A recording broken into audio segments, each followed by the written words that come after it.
Hello વિદ્યાર્થી મિત્રો, મારું નામ વિપુલ પટેલ છે અને આપ સર્વેનું આત્મનિર્માણ એજ્યુકેશન પોર્ટલ પર હાર્દિક સ્વાગત કરું છું મિત્રો. તો મિત્રો, આજે આપણે સાયન્સ અને ટેકનોલોજીની નવી સિરીઝ ચાલુ કરવા જઈ રહ્યા છીએ મિત્રો. સાયન્સ અને ટેકનોલોજીની નવી સિરીઝ ચાલુ કરવા જઈ રહ્યા છીએ મિત્રો, કે જેમાં આપનો આજનો વિષય છે મિત્રો સ્પેસ ટેકનોલોજી. બરાબર છે. તો સાયન્સ અને ટેકનોલોજી, સૌ પ્રથમ તો આપણે સમજવું રહ્યું કે સાયન્સ અને ટેકનોલોજી એટલે શું મિત્રો. સાયન્સ અને ટેકનોલોજી મિત્રો, સાયન્સ એન્ડ ટેકનોલોજી. બરાબર છે. તો સાયન્સ અને ટેકનોલોજી એટલે શું? તો મિત્રો, સાયન્સ એટલે તો આપણને બધાને જ ખબર છે, સાયન્સ એટલે કે વિજ્ઞાન આપણે જાણીએ છીએ તેમ. બરાબર છે. પરંતુ હવે સાયન્સ ક્યાંથી આ શબ્દ ઉતરી આવ્યો છે, તેનો મતલબ શું છે, એ મહત્ત્વનું છે આપણા માટે. તો આ શબ્દ છે મિત્રો લેટિન ભાષાનો સાયન્ટિયા શબ્દ પરથી ઉતરી આવે છે. સાયન્ટિયા, બરાબર છે, સાયન્ટિયા શબ્દ પરથી ઉતરી આવે છે અને જેનો મતલબ થાય છે જાણવું. ટુ નો. સાયન્સ એટલે કે ટુ નો, કંઈક જાણવું. બરાબર છે, કંઈક નવું નવું જાણવું, એનો મતલબ જ થાય છે મિત્રો સાયન્સ. સાયન્સ, બરાબર છે. દરરોજ અને ટેકનોલોજીની વાત કરીએ છીએ.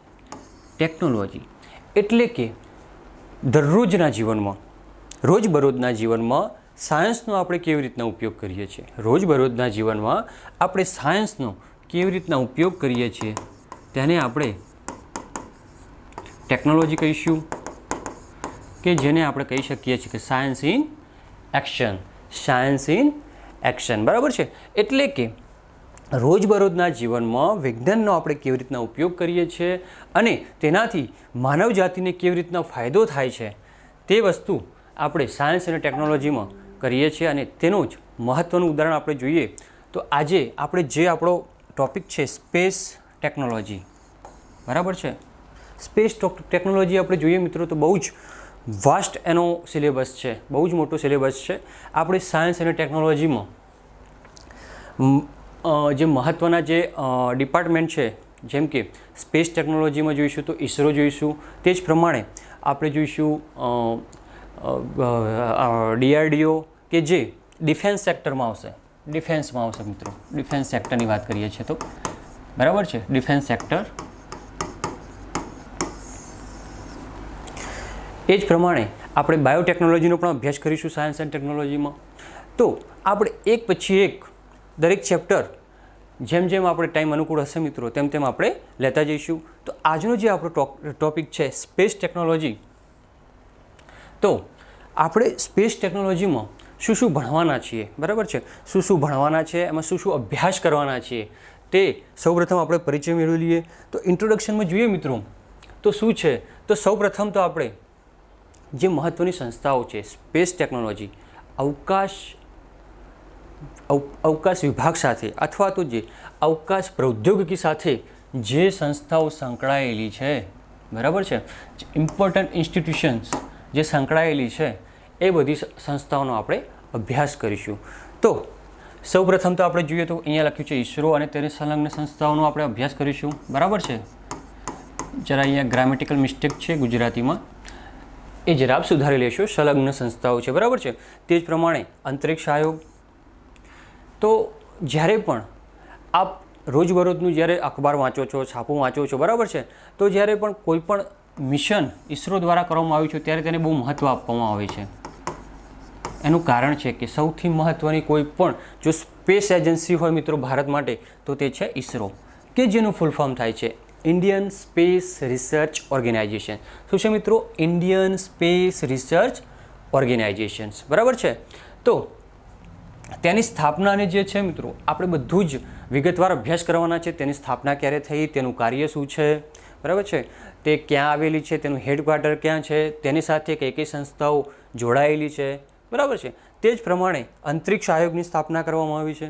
ક્યારે કરવામાં આવી છે?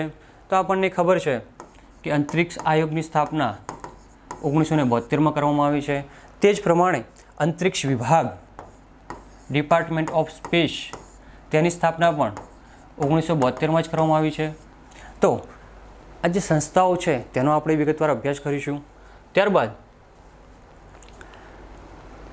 જે આપણો અવકાશનો જે આપણે અત્યાર સુધી જે હરણફાર ભરી છે, ભારતે જે અવકાશમાં હરણફાર ભરી છે તેનો આપણે ઇતિહાસ બેકગ્રાઉન્ડ જોઈશું કે ક્યાંથી મળીને આપણે જે રીતના આપણી જે આત્મનિર્માણ ચેનલનું જે ટેગલાઇન છે શૂન્યથી અનંત મિત્રો, તે જ પ્રમાણે અવકાશીય પ્રોગ્રામનું પણ એ જ રીતનું એક ટેગલાઇન છે કે આપણે શૂન્યથી શરૂઆત કરી હતી અને અત્યારે આપણી ગણના વિશ્વના એવા દેશોમાં ગણતરી થઈ રહી છે કે જે સૌથી આગળ છે સ્પેસ ટેકનોલોજીમાં, બરાબર છે. તો એક વિગતવાર અભ્યાસ કરીશું તેના ઇતિહાસનો કે શું આપણે ક્યાંથી શરૂઆત કરી અને અત્યારે આપણે કયા સ્ટેજ ઉપર છીએ, આપણી સ્પેસ ટેકનોલોજી અત્યારે કયા સ્ટેજ ઉપર છે, બરાબર છે.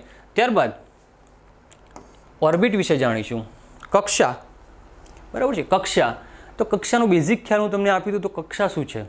તો કક્ષા શું છે, તો કોઈ પણ ખગોળીય પિંડ, બરાબર છે, કોઈ વસ્તુની આજુબાજુ, બરાબર છે, કોઈ વસ્તુની આજુબાજુ ખગોળીય પિંડ કહો કે ઉપગ્રહ કહો કે કોઈ પણ કૃત્રિમ ઉપગ્રહ કોઈ વસ્તુની આજુબાજુ ચક્કર લગાવે અને એક રોટેશન લગાવે અને એક પથ નક્કી હોય, બરાબર છે, ચોક્કસ પથ હોય.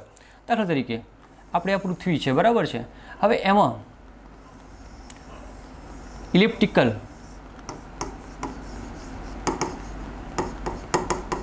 કોઈ પથ હોય, બરાબર છે, તો આને આપણે કક્ષા તરીકે ઓળખીએ છીએ, બરાબર છે. તેનો પણ આપણે વિગતવાર અભ્યાસ કરીશું.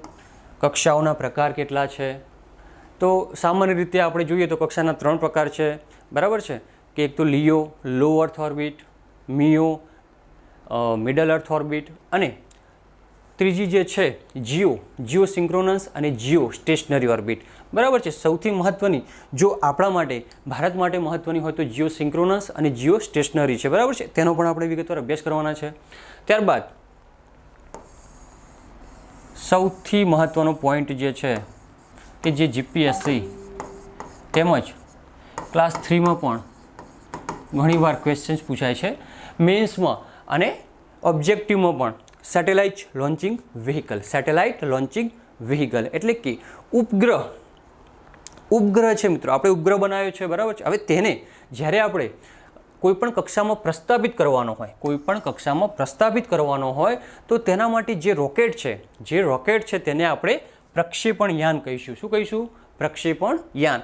હવે આ પ્રક્ષેપણ યાનની જે ટેકનોલોજી છે બહુ જ ઇન્ટરેસ્ટિંગ છે, એ પણ આપણે વિગતવાર અભ્યાસ કરીશું કે તેમાં શરૂઆત આપણે ચાલુ કરી હતી મિત્રો ASLVથી, ત્યારબાદ SLV બનાવ્યું છે, ત્યારબાદ PSLV, દેન GSLV, બરાબર છે. તો આપણે જે પ્રમાણે એમાં જે સુધારા વધારા કરીને જે પ્રક્ષેપણ ટેકનોલોજીનો વિકાસ કર્યો છે તેનો આપણે વિગતવાર અભ્યાસ કરવાના છે, બરાબર છે. ત્યારબાદ મહત્ત્વના અભિયાન, ભારતે અત્યાર સુધી જે પણ મહત્ત્વના અભિયાન કર્યા છે તો આપને ખબર જ છે કે ચંદ્રયાનની વાત કરીએ તો ચંદ્રયાન 1 કે જે 2008માં આપણે કરેલું છે, ચંદ્રયાન 1. ચંદ્રયાન 2ની વાત કરીએ તો 2019 રિસન્ટલી જ આપણે જે છે એના દક્ષિણ ધ્રુવ પર ચંદ્રના દક્ષિણ ધ્રુવ પર ઉતરવાની આપણે કોશિશ કરી હતી, જે થોડા માટે આપણે મિસ કરી ચૂક્યા છે. બાકી તો 75થી 80% આપણું જે મિશન છે એ સક્સેસ હતું, બરાબર છે. તે જ રીતે પ્રસ્તાવિત એટલે કે ભવિષ્યમાં ચંદ્રયાન 3 પણ આપણે મોકલવાના છે, એક મિશનની વાત કરીશું. તે જ પ્રમાણે મંગળયાનની વાત કરીએ તો મંગળયાન 1 કે જે 2013માં આપણે જે સફળતાપૂર્વક મંગળયાનની જે છે આપણું જે મંગળયાન છે ત્યાં મંગળ સુધી પહોંચાડ્યું છે અને તે પણ PSLV polar satellite launch vehicle દ્વારા, કે જે આજ દિન સુધીમાં સૌથી ઓછા ખર્ચે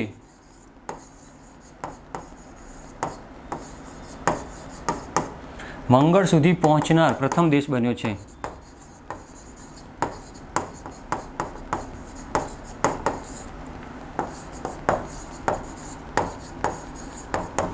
તો ભારત અત્યાર સુધીમાં વર્લ્ડમાં જેટલી પણ કન્ટ્રી છે એમાં મંગળ સુધી પહોંચવામાં સૌથી ઓછા ખર્ચામાં અને પ્રથમ પ્રયત્ને, બીજું મહત્વનું છે પ્રથમ પ્રયત્ને, અને એક મહત્વની બીજી વાત કે સ્વદેશી ટેકનોલોજી.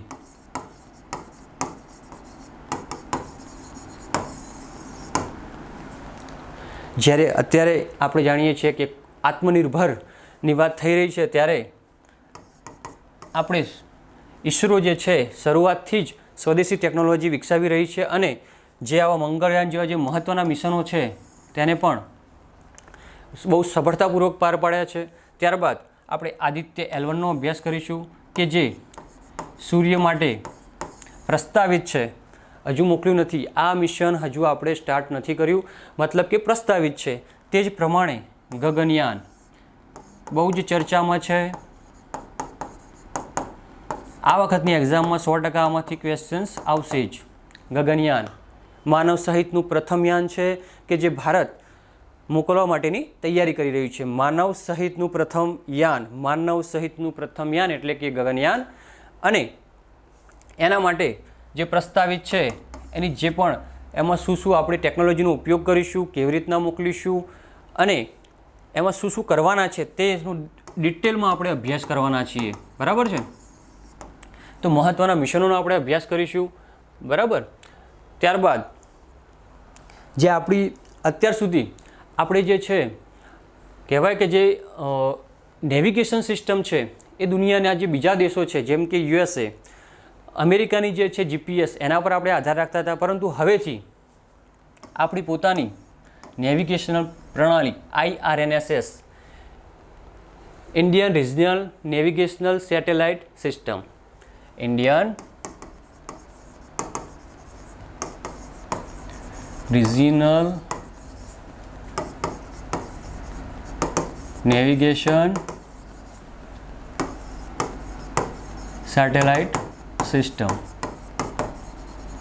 બરાબર છે? તો IRNSS જેને આપણા મોદી સાહેબે નાવિક નામ આપ્યું છે, નેવિગેશન વિથ ઇન્ડિયન કોસ્ટલેશન્સ, તેનું શોર્ટ ફોર્મ આપેલું છે નાવિક. બરાબર છે? Navigation with Indian કોસ્ટલેશન્સ.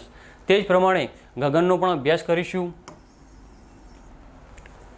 ત્યારબાદ જે આપણે અત્યાર સુધી જે મિશનો કરીએ છીએ, જે વર્લ્ડના જુદા જુદા દેશો દ્વારા જે પણ મિશનો કરવામાં આવે છે અને તેનાથી જે અવકાશમાં જે કચરો ભેગો થયો છે, જે કચરો થયો છે સ્પેસ ડેબ્રીઝ, અંતરિક્ષ કચરાની પણ આપણે વાત કરવાના છે. તો અંતરિક્ષ કચરો કેવી રીતના ઓછો થાય, એનો કેવી રીતના નિકાલ થાય તેની પણ આપણે ચર્ચા કરવાના છે. તે જ પ્રમાણે આપણું વિઝન શું છે, 2025નું વિઝન શું છે એ, અને અન્યમાં મિત્રો આપણે કરંટ અફેર્સ કે કોઈ પણ એક્ઝામ હોય તેમાં સાયન્સ અને ટેકનોલોજીનો જો વિષય હોય તો તેમાં કરંટ અફેર્સ બહુ મહત્ત્વના થશે, તેનો પણ આપણે અભ્યાસ કરીશું. તો હવે આપણે એક પછી એક ટૉપિકની શરૂઆત કરીએ. તો સૌપ્રથમ અવકાશ પ્રૌદ્યોગિકી એટલે શું? અવકાશ પ્રૌદ્યોગિકી એટલે શું? What is space technology? બરાબર છે? તો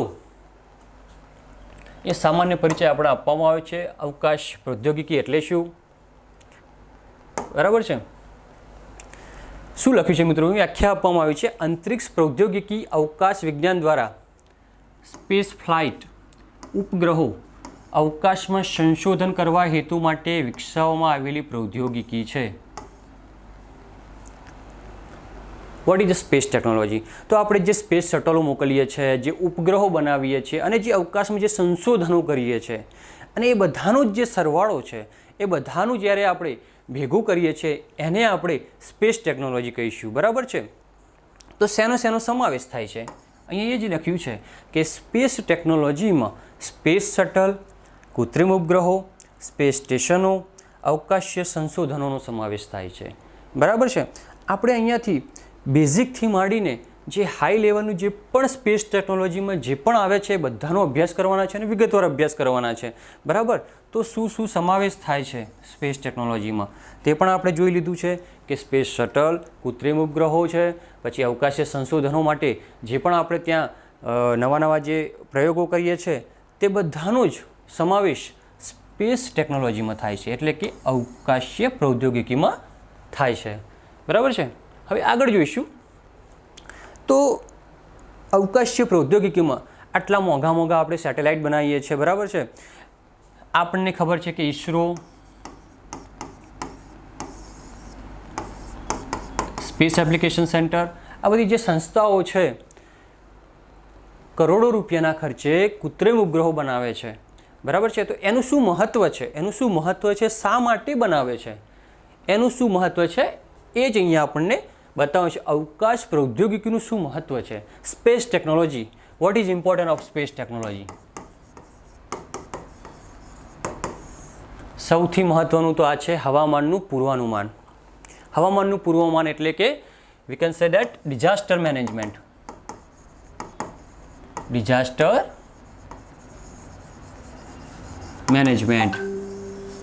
જ્યારે પણ આપણને કોઈ પણ આપત્તિ આવવાની હોય, બરાબર છે, એનું જો પૂર્વાનુમાન થઈ જાય મિત્રો, પૂર્વાનુમાન થઈ જાય તો આપણે તે માટે સજ્જ રહીએ છીએ અને જે પણ કેવિટી થવાની હોય, મતલબ કે જે પણ થવાના હોય એનાથી આપણે બચી શકીએ છીએ. બરાબર છે. તે જ પ્રમાણે television, D2H direct to home, navigation પ્રણાલી આપણે જોયું જે પ્રમાણે કે તમે કોઈ પણ જગ્યાએ ઊભા છો, બરાબર છે, અને આપણને જવું છે કે તમે ચલો અમદાવાદમાં છો અને તમારે જવું છે રાજકોટના કોઈ પણ સ્થળે તમારે જવું છે, તો આપ સીધા જ તે સ્થળનું નામ તમારા જે મેપમાં નાખો છો અને મેપમાં નાખીને આપ જે જગ્યાએ જવાનું છે ત્યાં સુધી આપણને એક પથ બતાવશે. બરાબર છે. તો જે પથ કોણ બતાવે છે? તો એ છે નેવિગેશન પ્રણાલી. બરાબર છે. અત્યારે હાલમાં આપણે જીપીએસ સિસ્ટમનો ઉપયોગ કરીએ છીએ, ગ્લોબલ પોઝિશનિંગ સિસ્ટમ, કે જે યુએસએની છે, યુનાઇટેડ સ્ટેટ ઓફ અમેરિકાની છે. પરંતુ હવે આપણે ટૂંક જ સમયમાં આપણી નેવિગેશન પ્રણાલી નાવિક, કે જેને આપણે IRNSS તરીકે પણ ઓળખીએ છીએ, તેને પણ આપણે અમલમાં મૂકવાની છે, તેનો પ્રયોગ ચાલુ કરવાના છે. બરાબર છે. તે જ પ્રમાણે લોંગ ડિસ્ટન્સ કોમ્યુનિકેશનમાં પણ મહત્ત્વની છે સ્પેસ ટેકનોલોજી.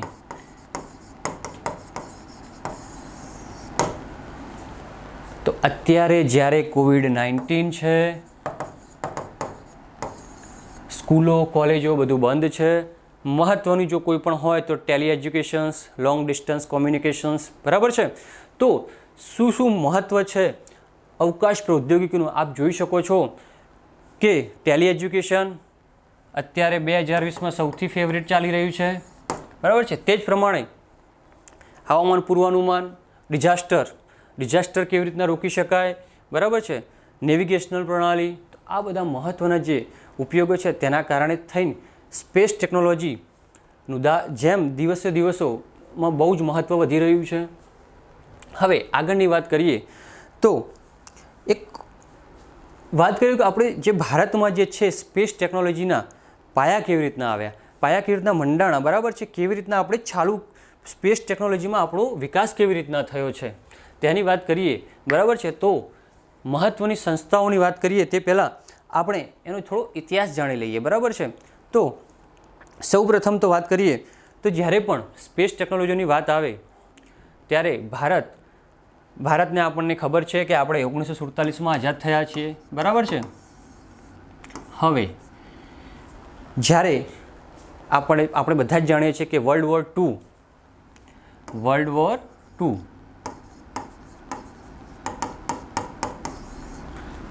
ટુ ખતમ થઈ ગયું. ત્યારબાદ બે મહત્ત્વની કન્ટ્રીઓ કે જે દેશ સામે બધા જ આખા વિશ્વમાં ઉભરીને આવી હોય તો આપણને ખબર છે કઈ છે? એક USA હતી અને એક બીજી છે USSR. બરાબર છે. આ બે જે કન્ટ્રીઓ છે એ કન્ટ્રીઓ વચ્ચે કોલ્ડ વોર ચાલતું હતું મિત્રો. કોલ્ડ વોર એટલે શું? હવે કોલ્ડ વોર જ્યારે આપ ઇતિહાસ ભણશો ત્યારે આ કોલ્ડ વોર છે, વર્લ્ડ વોર છે, બધું જ આવવાનું છે. પણ હું શા માટે સમજાવું છું આપણને કે જ્યારે આ બંને દેશો વચ્ચે સ્પેસ ટેકનોલોજીમાં એકબીજાની જે હરીફાઈ ચાલતી હતી ત્યારે ભારત નવું આઝાદ થયેલું હતું. બરાબર છે. તો ભારતે કોઈ પણ દેશ સાથે જોડાવાની નીતિ નહીં અપનાવતા બિનજોડાણવાદની નીતિ અપનાવેલી હતી. કઈ અપનાવેલી હતી? બિનજોડાણવાદની નીતિ અપનાવેલી મિત્રો. બરાબર છે. એટલે શરૂઆતના વર્ષોની વાત કરીએ આપણે 1947થી તે 1962 સુધી આ ક્ષેત્રમાં એટલે કે સ્પેસ ટેકનોલોજીમાં આપણે કોઈ વિકાસ કરી શક્યા નથી, કોઈ વિકાસ સાધી શક્યા નથી. એનું કારણ એ જ રહ્યું છે કે આપણે બિન જોડાણવાદની નીતિનો અખત્યાર કરેલો છે, બરાબર છે. હવે જ્યારે 1962ની વાત કરીએ, વર્ષ 1962માં આપણા મહાન સાયન્ટિસ્ટ એવા ડૉક્ટર વિક્રમ સારાભાઈ અને ડૉક્ટર રામનાથ, આ બંનેને એવો વિચાર આવ્યો છે 1962માં કે ઇન્કોસ્પાર આ મહત્વની સંસ્થા છે. ઇન્કોસ્પાર, બરાબર છે, Indian national committee for space research, બરાબર છે, એટલે કે આ ભારતીય રાષ્ટ્રીય અંતરિક્ષ અનુસંધાન સમિતિની સ્થાપના કરી કે આપણે કોઈ એવી સમિતિ હોવી જોઈએ, એવી કોઈ સંસ્થા હોવી જોઈએ કે જે સ્પેસ ટેકનોલોજી એટલે કે અવકાશીય પ્રોગ્રામોમાં ડેડિકેટેડલી કામ કરે અને તેના લગ્ન જે પણ રિસર્ચ હોય, જે પણ રિસર્ચ એ બધું જ કોઈ સંસ્થા કરે અને તેનાથી ભારતને ફાયદો થાય. તો 1962માં તે સંસ્થા સ્થાપવામાં આવી. તો આ જે સંસ્થા હતી શરૂઆતમાં એ કોના અંડરમાં હશે? તો તે વખતે મિત્રો આપણું જે છે એટોમિક ડિપાર્ટમેન્ટ છે, ઓટોમિક એનર્જીની વાત કરીએ, પરમાણુ વિભાગ, ડિપાર્ટમેન્ટ ઓફ એટોમિક એનર્જી, બરાબર છે, એના અંદર તે કામ કરતી હતી, બરાબર છે. ત્યારે કોઈ સ્વતંત્ર સ્પેસ વિભાગ નહોતો, બરાબર છે. ડિપાર્ટમેન્ટ ઓફ સ્પેસની સ્થાપના તો 1972માં થઈ છે અને આ સંસ્થાની સ્થાપના 1962માં થઈ છે. તો 1962માં આ સંસ્થા પરમાણુ વિભાગની અંદર કાર્યરત કરતી હતી, બરાબર છે. હવે વર્ષ 1969માં મહત્વનું છે, વર્ષ 1969 આપણા માટે બહુ જ મહત્વનું છે કે જે આ ઇન્કોસ્પાર હતી, આ જે સમિતિ હતી તેનું પુનઃગઠન કરી અને તેનું નવું નામ આપવામાં આવ્યું, that is ISRO, Indian space research organisation, બરાબર છે, એ નામ આપવામાં આવ્યું. અને 1969નું વર્ષ અને ત્યારબાદ 1972માં અંતરિક્ષ આયોગ અને ડિપાર્ટમેન્ટ ઓફ સ્પેસની સ્થાપના કરવામાં આવી, બરાબર છે. તો મહત્ત્વના વર્ષો છે મિત્રો. આંગળીના વેઢે ઘણા એવા છે. 1962માં શું થયું? ઇન્કોસ્પારની સ્થાપના થઈ કે જે એવી સમિતિ હતી, એવી કમિટી બનાવી છે કે જે માત્ર ને માત્ર સ્પેસ ટેકનોલોજીમાં કામ કરશે, બરાબર છે. હવે 1969ની વાત આવે છે તો 1969માં આ જે ઇન્કોસ્પાર છે એનું નામ બદલીને એનું પુનઃગઠન કર્યું અને તેને ISRO એવું નામ આપ્યું, બરાબર છે, ઇન્ડિયન સ્પેસ રિસર્ચ ઓર્ગેનાઇઝેશન, બરાબર છે. ત્યારબાદ શું કરવામાં આવ્યું? 1972માં અંતરિક્ષ આયોગની સ્થાપના કરવામાં આવી અને તે જ સાલમાં ડિપાર્ટમેન્ટ ઓફ સ્પેસ, અલગ એક ડિપાર્ટમેન્ટ સ્થાપવામાં આવ્યો કે જે માત્ર ને માત્ર સ્પેસ ટેકનોલોજી ઉપર કાર્ય કરે અને તેની જે રિસર્ચ છે, તેના જે કાર્યક્રમો છે એને આગળ ધપાવવામાં મદદ કરે માટે. હવે આપણે કહી શકીએ કે 1972 બાદ ભારત જે છે સ્પેસ ટેકનોલોજીમાં ધીમે આગળ વધ્યું હશે, બરાબર છે. તો ડિપાર્ટમેન્ટ ઓફ સ્પેસની જે મેં વાત કરી કે 1972માં તેની સ્થાપના કરવામાં આવી છે. જો મિત્રો આ જે છે કે બધી જે સંસ્થાઓ છે, ઇન્સ્ટિટ્યુશન છે કે જે સ્પેસ ટેકનોલોજી સાથે સંકળાયેલી છે એનો આપણે કેમ અભ્યાસ કરીએ છીએ? તો આપણને બેઝિક નોલેજ હોવું જરૂરી છે કે ક્યાંથી ઉદ્ભવ થયો છે, કઈ સંસ્થાઓ કાર્ય કરે છે, કઈ સંસ્થાનું શું કાર્ય છે, બરાબર છે. દરેક આ જે વસ્તુ છે એ બેઝિક પાયો છે. જો તમને ખબર હશે તો કોઈ પણ તમને મેઇન્સમાં પણ આન્સર પૂછશે, ઇવન GPSC મેઇનમાં પણ જો કોઈ ક્વેશ્ચન્સ પૂછાશે તો આપ લખી શકશો કે ભાઈ આ રીતનાનો ઇતિહાસ, આપણે ઇતિહાસ પણ ભણવાના છે કે કેવી રીતના આપણો વિકાસ થયો છે, સ્પેસ ટેકનોલોજીમાં આપણે કેવી રીતના ધીમે આગળ વધ્યા છે એ પણ આપણે જોવાના છે. તો જે પણ પ્રશ્નો પૂછાય, જો આપણે દરેક વિષયનો, દરેક બાબતનો જો ડિટેલમાં અભ્યાસ કર્યો છે તો બહુ જ મહત્ત્વનું થઈ પડશે આપણા માટે.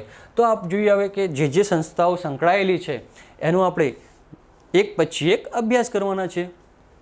તો હવે જોઈએ અંતરિક્ષ વિભાગ, ડિપાર્ટમેન્ટ ઓફ સ્પેસની વાત કરીએ છીએ મિત્રો. તો હવે શું છે, ક્યારે સ્થાપના કરી છે? જૂન 1972માં.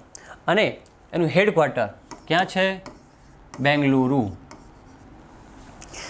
એક મહત્ત્વની વાત બીજી કહી દઉં કે જે પણ સ્પેસ ટેકનોલોજી સાથે સંકળાયેલી સંસ્થાઓ છે એમના મોટા ભાગના 50થી 60થી 70% એના હેડક્વાર્ટર બેંગલુરુમાં છે.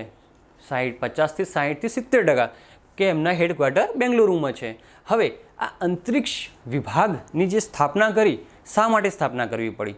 તો એક તો છે ડેડિકેટેડલી જે અવકાશીય જે કાર્યક્રમો છે સ્પેસ રિસર્ચ એજન્સી વચ્ચે સહયોગ સાધવાનું કાર્ય કરશે, અંતરિક્ષ આયોગની નીતિઓને લાગુ કરશે અને નાણાં, મહત્ત્વનું છે નાણાં,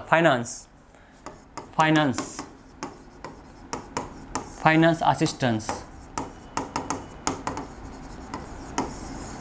આપણે હમણાં જેમ જોયું કે ગગનયાન આપણે પ્રસ્તાવિત જે છે મિશન એ છે, ચંદ્રયાન 3 છે, મંગળયાન 2 છે, તો એ બધા માટે નાણાંની જે પૂર્તિ કરાવવાની છે એ કોણ કરશે? ડિપાર્ટમેન્ટ ઓફ સ્પેસ કરશે. બરાબર છે. અંતરિક્ષ વિભાગના અંડરમાં એ જવાબદારી આવે છે કે જે પણ નાણાંની જરૂરિયાત છે, બરાબર છે, એ બધું જ નાણાંની પૂર્તિ કરાવવાનું કામ અંતરિક્ષ વિભાગ કરશે. તે જ રીતે જે સ્પેસ રિસર્ચ એજન્સીઓ છે, બરાબર છે, જેમ કે આપ જોઈ શકો છો કે જેમ જાપાનની છે, અમેરિકાની છે. અમેરિકાની આપણને ખબર જ છે, બહુ જ ફેમસ છે નાસા, બરાબર છે. નાસા અને ઈસરો વચ્ચે જો કોઈ પણ પ્રકારનું સહયોગ સાધવાનું કામ હોય તો એ કોના થ્રુ થશે? ડિપાર્ટમેન્ટ ઓફ સ્પેસ થ્રુ દ્વારા થશે. મતલબ કે જે પણ સ્પેસ રિસર્ચ એજન્સીઓ છે અલગ અલગ દેશની, તેના વચ્ચે સહયોગ સાધવાનું કાર્ય ડિપાર્ટમેન્ટ ઓફ સ્પેસ કરશે. બરાબર છે. તો આમાં શું શું આપણે યાદ રાખવાનું છે? તો ક્યારે સ્થાપના થઈ? મહત્ત્વનું વર્ષ 1972. એનું હેડક્વાર્ટર ક્યાં છે? બેંગલુરુ. હવે કાર્ય શું શું છે? તો એક તો નાણાં, બરાબર છે, ફાઇનાન્સ આસિસ્ટન્ટ કરશે. પછી જે સ્પેસ રિસર્ચ એજન્સીઓ છે તેના વચ્ચે સહયોગ સાધવાનું કામ કરશે. બરાબર છે. ત્યારબાદ આગળની વાત કરીએ તો આપ એક ચાર્ટ જોઈ શકો છો અહીંયા કે ડિપાર્ટમેન્ટ ઓફ સ્પેસની અંદર કઈ કઈ સંસ્થાઓ આવે છે. આનો આપણે હવે વિગતવાર અભ્યાસ કરીશું. અંતરિક્ષ વિભાગના સીધા નિયંત્રણમાં આવેલી સંસ્થાઓ ડિપાર્ટમેન્ટ ઓફ સ્પેસમાં સીધા નિયંત્રણમાં, એટલે એના સીધા નિયંત્રણમાં એના હેઠળ કઈ કઈ સંસ્થાઓ આવેલી છે? ઈસરો, બરાબર છે. ઈસરો નામ આવતા જ આપણને સૌપ્રથમ લાઇટ થઈ જવી જોઈએ કે 1969, બરાબર છે. ફિઝિકલ રિસર્ચ લેબોરેટરી ક્યાં આવેલી છે મિત્રો? અમદાવાદમાં આવેલી છે, આપણને ખબર જ છે. અને ગુજરાતના વિદ્યાર્થીઓ માટે ઇમ્પોર્ટન્ટ થઈ પડે છે ફિઝિકલ રિસર્ચ લેબોરેટરી. તે જ રીતની સેમિકન્ડક્ટર લેબોરેટરી છે. આ જે છે નોર્થન ઈસ્ટર્નની જે છે લેબોરેટરી, ઉત્તર પૂર્વી રાજ્યો ત્યાં આ સ્થાપેલી છે કે ત્યાં જે રાજ્યો છે તેના માટેની આ એક એજન્સી છે. અને એન્ટ્રિક્સ આપણી કોમર્શિયલ વિંગ છે. શું છે? કોમર્શિયલ વિંગ છે.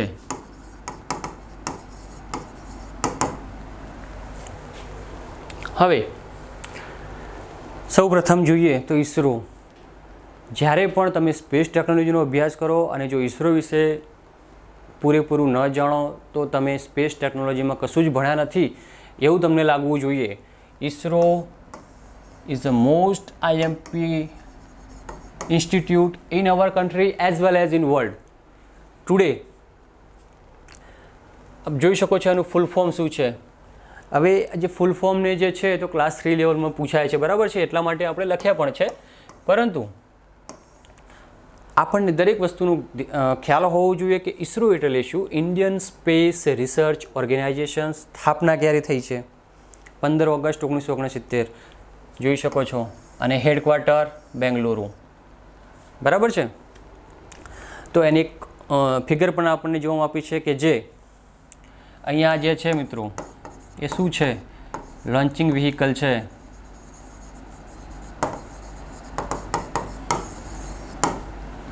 લોન્ચિંગ વ્હીકલ છે જેનો આપણે પાછળથી અભ્યાસ કરવાના છે.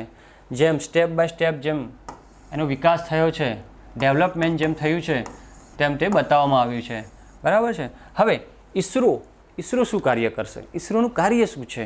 તો મહત્ત્વનું કામ કૃત્રિમ ઉપગ્રહોનું નિર્માણ કરવું અને પ્રક્ષેપણ ટેકનોલોજી, લોન્ચિંગ વ્હીકલ, બરાબર છે, launching vehicle, satellite launching vehicle વિકસાવવા. જેવી રીતના કે PSLV, GSLV, દુનિયામાં સૌથી મહત્ત્વના અને ભારત માટે જે સ્પેસ ટેકનોલોજીમાં જે આપણે હરણફાળ ભળી છે એ આ બંને લોન્ચિંગ વ્હીકલના કારણે જ છે. Polar satellite launch vehicle full form છે મિત્રો એનું, યાદ રાખી લો, આપણે આગળ ભરવાના જ છીએ. પોલર સેટેલાઇટ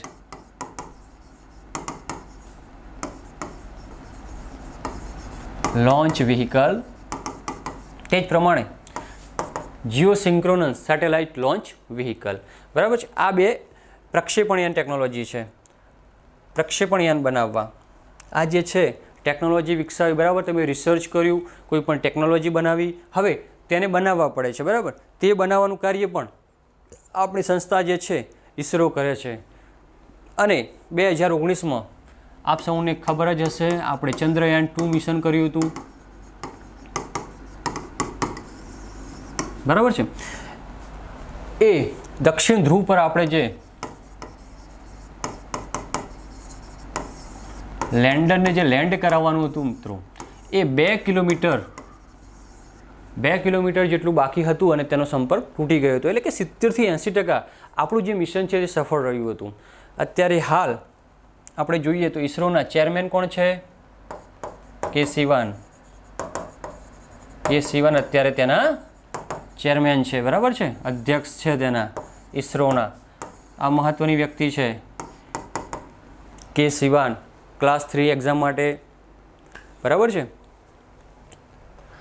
તે જ પ્રમાણે બીજી સંસ્થાની વાત કરીએ. આપણે અત્યારે દરેક સંસ્થાઓનો અભ્યાસ કરી લઈએ, એટલે કઈ સંસ્થા શું કામ કરે છે, તેનું શું કાર્ય છે, બરાબર છે. એટલે જો તમે સંસ્થાઓ સમજી લેશો, બરાબર છે, ક્યાં ક્યાં આવેલી છે, તો આપણને નોલેજ આવી જશે કે આપણા દેશમાં ક્યાં ક્યાં બધી સંસ્થાઓ સ્થાપવામાં આવેલી છે, એનું શું કાર્ય છે, અને તેથી સ્પેસ ટેકનોલોજી સાથે કેવી રીતના સંકળાયેલી છે, બરાબર છે. તો સૌપ્રથમ PRL ફિઝિકલ રિસર્ચ લેબોરેટરી, બરાબર છે. જો મિત્રો સ્થાપના વર્ષ જો 1947 છે, કે જે વિક્રમ સારાભાઈ દ્વારા સ્થાપવામાં આવેલી હતી. વિક્રમ સારાભાઈ. જ્યારે પણ સ્પેસ ટેકનોલોજીની વાત આવે ત્યારે વિક્રમ સારાભાઈનું નામ લેવું અચૂક જ ગણાય છે, કારણ કે તે જ ભારતના સ્પેસ ટેકનોલોજીના પિતા તરીકે ઓળખાય છે. ભારતના સ્પેસ ટેકનોલોજીના પિતા તરીકે ઓળખાય છે. કોણ છે? વિક્રમ સારાભાઈ, ડૉક્ટર વિક્રમ સારાભાઈ. ઓકે. હવે એનું હેડક્વાર્ટર ક્યાં છે? મેં કહ્યું તેમ અમદાવાદમાં આવેલી છે ફિઝિકલ રિસર્ચ લેબોરેટરી. હવે કામ શું કરે છે તે? તો રિસર્ચ કરે છે. કયા ક્ષેત્રમાં? ફિઝિક્સમાં, space, astronomy, solar physics, planetary વગેરેમાં, બરાબર છે. તો આ જે પણ ક્ષેત્રો જે બતાવવામાં આવ્યા છે એ દરેકમાં એ રિસર્ચ કરે છે. રિસર્ચ કરીને જે પણ વસ્તુ, જે દાખલા તરીકે ફિઝિક્સ છે, બરાબર છે, એમાં જે પણ મહત્ત્વના જે કોઈ પણ સોર્સિસ હોય એના ઉપર એ રિસર્ચ કરશે, અને રિસર્ચ કર્યા બાદ એ જે વસ્તુ બનાવે છે તે આપણા સ્પેસમાં કેવી રીતના ઉપયોગી થાય છે તેને ઇન્ટરલિંક કરે છે લોકો, બરાબર છે. તો આ પ્રમાણે આપણે જોયું તેમ ફિઝિકલ રિસર્ચ લેબોરેટરી, ભૌતિક અનુસંધાન પ્રયોગશાળા, બરાબર છે. ત્યારબાદ સેમિકન્ડક્ટર લેબોરેટરી, SCL. હવે લેબોરેટરીનું નામ સુનતા જ આપણને ખબર પડી જાય કે તેમાં શું થતું છે. પ્રથમ તો આપણે સમજવું રહ્યું કે સેમિકન્ડક્ટર એટલે શું. બેઝિક છે, બરાબર છે. ફિઝિક્સમાં જે આપણું જે જનરલ સાયન્સ જે ચાલે છે, આપણું જનરલ સાયન્સની જે સિરીઝ ચાલે છે વાઘેલા સાહેબ દ્વારા, બરાબર છે, એમાં સમજાવવામાં જ આવ્યું છે કે સેમિકન્ડક્ટર એટલે શું. સેમિકન્ડક્ટર એટલે શું? તો જ્યારે કે કોઈ પણ વસ્તુ જ્યારે વાહક, અવાહક ને અર્ધવાહક, વાહક એટલે કે કંડક્ટર, જ્યારે કોઈ પણ ઇલેક્ટ્રિસિટી કેરી કરે, બરાબર છે, કન્ડક્ટ કરે, કોઈ પણ પદાર્થ ઇલેક્ટ્રિસિટી કન્ડક્ટ કરે તેને કંડક્ટર, તેને ઇલેક્ટ્રિસિટીનો વાહક કહેવામાં આવે છે. જો તે ઇલેક્ટ્રિસિટી પસાર ન થવા દે તો તેને અવાહક કહે છે. વાહકમાં આપ જોઈ શકો છો કે આયન, બરાબર છે, એ બધું જે છે વાહકમાં આવે છે. અવાહકમાં આપ જોઈ શકો છો કે જે લાકડું છે, બરાબર છે, અવાહકમાં આવશે. તે જ પ્રમાણે અર્ધવાહક એટલે કે ના વાહક હોય કે ના અવાહક હોય, અર્ધવાહક હોય, તેને આપણે કહીશું સેમિકન્ડક્ટર. અને જે આ સેમિકન્ડક્ટર ટેકનોલોજી છે બહુ જ મહત્ત્વની છે. ઇલેક્ટ્રોનિક્સ બાબતે ઇલેક્ટ્રોનિક્સ ક્ષેત્રે જો કોઈ મહત્ત્વની ટેકનોલોજી હોય તો તે કહે છે સેમિકન્ડક્ટર. સેમિકન્ડક્ટરની મદદથી જ આપણે ટ્રાન્ઝિસ્ટર અને ટ્રાન્ઝિસ્ટરની મદદથી જ ઇલેક્ટ્રોનિક્સમાં અત્યારે જોરદાર પ્રગતિ થઈ છે આપણી. તો સેમિકન્ડક્ટરને સમજવા બહુ મહત્ત્વના છે. જે બેઝિક છે બરાબર છે, એ બેઝિકમાં આપણું જે જનરલ સાયન્સ ચાલે છે ત્યાં આપણને શીખવા મળશે. પરંતુ આ તો ઉપર સલ્લો તમને ખ્યાલ આપું છું કે તેના દ્વારા આપણે ટ્રાન્ઝિસ્ટર બનાવ્યા છે અને જે ચીપો બનાવ્યા છે, જે ચિપ્સ છે બરાબર છે, સેમિકન્ડક્ટર્સ ચિપ્સ, એના કારણે જે ઇલેક્ટ્રોનિક્સનો વિકાસ થયો છે. માટે જ સેમિકન્ડક્ટર બહુ મહત્ત્વની છે. એટલા માટે જ સેમિકન્ડક્ટર લેબોરેટરી કે જે વર્ષ 2006માં સ્થાપવામાં આવી હતી, એનું હેડક્વાર્ટર ચંડીગઢ કે જે પંજાબની રાજધાની છે ત્યાં સ્થાપવામાં આવી છે બરાબર છે. એ કાર્ય શું કરશે? મેં કીધું તેમ જ મિત્રો, સેમિકન્ડક્ટરના ક્ષેત્રમાં design, development, fabrication, assembly, packaging, testing બરાબર છે. અને સ્પેસ ટેકનોલોજીમાં જે ઇલેક્ટ્રોનિક્સ ક્ષેત્રે જે પણ જરૂરિયાત હોય તે પ્રમાણેની સંશોધન કરશે બરાબર છે. તો આપણે જોઈ લીધું છે કે સેમિકન્ડક્ટર લેબોરેટરીનું શું કાર્ય છે. હવે આગળ NARL national atmospheric research laboratory બરાબર છે. તો આ જે છે ક્યાં ક્યાં આવેલી છે તે જ મહત્ત્વની છે અને શું શું કાર્ય કરે છે બરાબર છે. તો 1992માં સ્થાપના કરવામાં આવી છે. તિરુપતિ આંધ્રપ્રદેશમાં હેડક્વાર્ટર આવેલું છે. અને તે શું કાર્ય કરે છે? રિસર્ચ કરશે કયા ક્ષેત્રમાં? એટમોસ્ફેરિક સાયન્સ બરાબર છે. એટમોસ્ફેરિક સાયન્સના ક્ષેત્રમાં રિસર્ચ કરે છે બરાબર છે. તો એ પ્રમાણે આગળની જોઈએ તો NESEC that is north eastern space application centre. Space application centre ખરું, પણ ક્યાં? નોર્થ ઇસ્ટર્ન, ઉત્તર પૂર્વી રાજ્યો બરાબર છે, ઉત્તર પૂર્વી રાજ્યોમાં આવેલું છે. 1992માં સ્થાપના કરવામાં આવી છે. તિરુપતિ આંધ્રપ્રદેશ તેનું હેડક્વાર્ટર છે બરાબર છે. અને ફંડામેન્ટલ રિસર્ચમાં કાર્ય કરે છે. તે જ પ્રમાણે એન્ટ્રિક્સ આ મહત્ત્વની સંસ્થા છે, વાણિજ્યિક સંસ્થા છે આપણી, એન્ટ્રિક્સ કોર્પોરેશન લિમિટેડ બરાબર છે. તો સ્થાપના જોઈએ તો 1992, હેડક્વાર્ટર બેંગલુરુ અને ભારતની વાણિજ્યિક, કોમર્શિયલ અને માર્કેટિંગ શાખા છે. જો શું લખ્યું છે? આંતરરાષ્ટ્રીય ગ્રાહકો લાવે છે બરાબર છે. જ્યારે પણ ઇસરોના જે લોન્ચિંગ વ્હીકલ છે બરાબર છે, PSLV કે GSLV, એમાં આપણો ઉપગ્રહ છોડવાનો હોય અને જ્યારે બીજા દેશના પણ ઉપગ્રહો છોડવાના હોય તો આપણી જે કોસ્ટ જે છે કોઈ પણ મિશનની એ આખા વિશ્વમાં સૌથી ઓછી છે. એટલા જ માટે દરેક વિશ્વના બધા જ દેશો ભારતની આ ટેકનોલોજીનો ઉપયોગ કરીને તેમના ઉપગ્રહોને કક્ષામાં પ્રસ્થાપિત કરે છે બરાબર છે.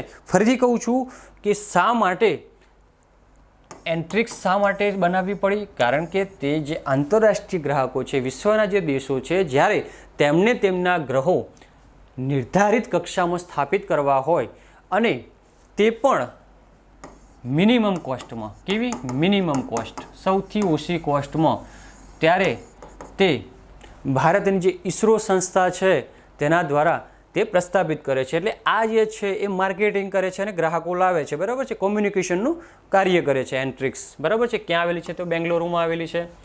ફૂલ ફોર્મ આપ જોઈ શકો છો, એન્ટ્રિક્સ કોર્પોરેશન લિમિટેડ બરાબર છે. તો આ તેનું કાર્ય હતું. હવે આ આપણે જે આગળની જે સંસ્થાઓ જોઈ તે કોના સીધા નિયંત્રણમાં હતી? ડિપાર્ટમેન્ટ ઓફ સ્પેસના. અને હવે જે આપણે સંસ્થાઓ જોવાના છે તે ઇસરોના સીધા નિયંત્રણમાં, એટલે કે ઇન્ડિયન સ્પેસ રિસર્ચ ઓર્ગેનાઇઝેશનના સીધા નિયંત્રણમાં હશે બરાબર છે. તો ફરીથી આપણે કહી દઈએ કે ઇન્ડિયન સ્પેસ રિસર્ચ ઓર્ગેનાઇઝેશન જે છે એની સ્થાપના ક્યારે થઈ? તો આપણને ખબર છે 15 ઓગસ્ટ 1969 બરાબર છે. હેડક્વાર્ટર ક્યાં આવેલું છે? બેંગલુરુ. તો મિત્રો તમે જ્યારે સૂતા હોય ને ઉઠો ને કોઈ પૂછે ને ઈસરો વિશે તો આપણને આટલી માહિતી તો આવડવી જ જોઈએ કે ભાઈ ઈસરો 1962માં ઇન્કોસ્પાર હતી, ત્યારબાદ તેનું પુનઃગઠન કરવામાં આવ્યું 1969માં અને ઈસરો નામ આપવામાં આવ્યું. ત્યારબાદ 1972માં શું કરવામાં આવ્યું? ડિપાર્ટમેન્ટ ઓફ સ્પેસની સ્થાપના કરવામાં આવી. બરાબર છે. અમુક જે છે ફેક્ટ એ તમને યાદ જ હોવી જોઈએ. બરાબર છે. હવે અહીંયા આપણે વાત કરવાના છે ઈસરોના સીધા નિયંત્રણમાં આવેલ સંસ્થાઓ. ઈસરોના સીધા નિયંત્રણમાં કઈ કઈ સંસ્થાઓ આવેલી છે તો આપ જોઈ શકો છો. Satish Dhawan space centre. જ્યારે પણ કોઈ પણ મિશન અહીંયાથી કોઈ પણ આપણે ઉપગ્રહ છોડ્યો હોય છે ત્યારે તમારે ન્યૂઝમાં સતીશ ધવન સ્પેસ સેન્ટર શ્રી હરિકોટાનું ચોક્કસ ઉલ્લેખ હશે જ કે જે આંધ્રપ્રદેશમાં આવેલું છે. ક્લાસ 3 માટે બહુ ઇમ્પોર્ટન્ટ એવું કે શ્રી હરિકોટા કયા રાજ્યમાં આવેલું છે? શ્રી હરિકોટા કયા રાજ્યમાં આવેલું છે? તો કયા રાજ્યમાં આવેલું છે મિત્રો? આંધ્રપ્રદેશમાં આવેલું છે. અને ત્યાંથી શું કરવાનું છે આપણે? ત્યાં કેમ ઇમ્પોર્ટન્ટ છે? તો લોન્ચિંગ પેડ છે, પ્રક્ષેપણ કેન્દ્ર છે, જ્યાંથી આપણે ઉપગ્રહોને સ્પેસમાં મોકલીશું. બરાબર છે. ઉપગ્રહોને સ્પેસમાં મોકલીશું. તો લોન્ચિંગ પેડ છે, પ્રક્ષેપણ કેન્દ્ર છે, ઉપગ્રહો લોન્ચ કરવાનું કાર્ય કરે છે. બરાબર છે. શ્રી હરિકોટા મોસ્ટ આઈએમપી છે, ક્યાં આવેલું છે? બધી જ ડિટેલ તમને યાદ હોવી જોઈએ. બરાબર છે. તે જ પ્રમાણે VSSC Vikram Sarabhai space centre. Vikram Sarabhai space centre ક્યાં આવેલું છે? તિરુવનંતપુરમ.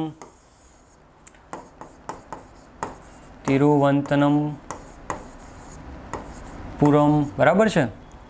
અને એ શું કરે છે? પ્રક્ષેપણ યાનનું નિર્માણ કરે છે.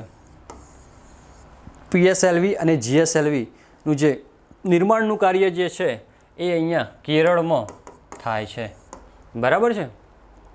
હવે અહીંયા જો એક સ્લાઇડમાં મેં આપને બતાવ્યું છે કે શું છે ઈસરો. ઈસરોનો સિમ્બોલ આપ્યો છે અને લખ્યું છે કે ભાઈ સ્પેસ એજન્સી છે, હેડક્વાર્ટર બેંગ્લોરમાં આવી છે, એનું વિઝન આપેલું છે. અને મહત્વનું એવું કે આપણને આર્યભટ્ટની વાત કરીએ. જુઓ, આપણે સૌપ્રથમ શું જોયું તો 1962માં ઇન્કોસ્પાર. બરાબર છે. એની સ્થાપના કરી, એનું પુનઃગઠન કર્યું 1969માં. શું બનાવી? ઈસરો સંસ્થા બનાવી. ત્યારબાદ 1972માં ડિપાર્ટમેન્ટ ઓફ સ્પેસની સ્થાપના કરી અને આપ જોઈ શકો છો 19 એપ્રિલ 1975 સૌ પ્રથમ આપણો જે છે ઉપગ્રહ આર્યભટ્ટને લોન્ચ કર્યો છે. બરાબર છે. તો આ જે છે સિનારીઓ છે કે આપણે 1962થી માંડીને 1975 સુધી કેટલે પહોંચ્યા છીએ. બરાબર છે સ્પેસ ટેકનોલોજીમાં. હવે આગળની સંસ્થાની વાત કરીએ કે જે ઈસરોના સીધા નિયંત્રણમાં હોય તો તે છે ISAC, that is ISRO satellite centre. હવે તે ક્યાં આવેલી છે? બેંગલુરુ, કર્ણાટકમાં આવેલી છે. બરાબર છે. શું કરે છે? તો કૃત્રિમ ઉપગ્રહનું design, development and fabrication. Design, development and ફેબ્રિકેશનનું કાર્ય કોણ કરે છે? આઈસેક, કે જે બેંગલુરુમાં આવેલી છે. તે જ પ્રમાણે સ્પેસ એપ્લિકેશન સેન્ટર કે જે આપણા રાજ્યમાં આવેલી છે, ગુજરાત રાજ્યમાં આવેલી છે અને જે એનું હેડક્વાર્ટર અમદાવાદમાં છે અને તેનું કાર્ય કૃત્રિમ ઉપગ્રહોનું નિર્માણનું કાર્ય કરે છે. જે આપણે જોયું છે કે વર્ષ 2019માં જે ચંદ્રયાન 2 મોકલ્યું છે એમાં જે મહત્ત્વના જે પાર્ટ્સ જે છે એનું નિર્માણ સ્પેસ એપ્લિકેશન સેન્ટર દ્વારા કરવામાં આવેલું હતું. તેનું નિર્માણ space application centre Ahmedabad Gujarat દ્વારા કરવામાં આવેલું હતું. બરાબર છે. હવે આગળની સંસ્થા જોઈએ તો national remote sensing centre. National remote sensing centre NRSC. બરાબર છે. ક્યાં આવેલી છે? હૈદરાબાદમાં આવેલી છે. બરાબર છે. હૈદરાબાદ કયા રાજ્યમાં? તેલંગાણા. અને તે શું કરે છે? દૂર સંવેદી ઉપગ્રહોના ડેટા કલેક્ટ કરે છે. દૂર સંવેદી, બરાબર છે. દૂર સંવેદી જ્યારે પણ આપ સ્પેસ ટેકનોલોજીનો અભ્યાસ કરતા હો, સ્પેસ ટેકનોલોજીનો અભ્યાસ કરતા હો ત્યારે બે શબ્દો મહત્વના છે, એક રિમોટ સેન્સિંગ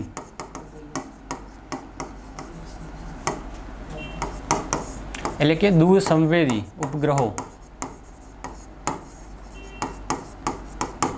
અને બીજું છે દૂર સંચાર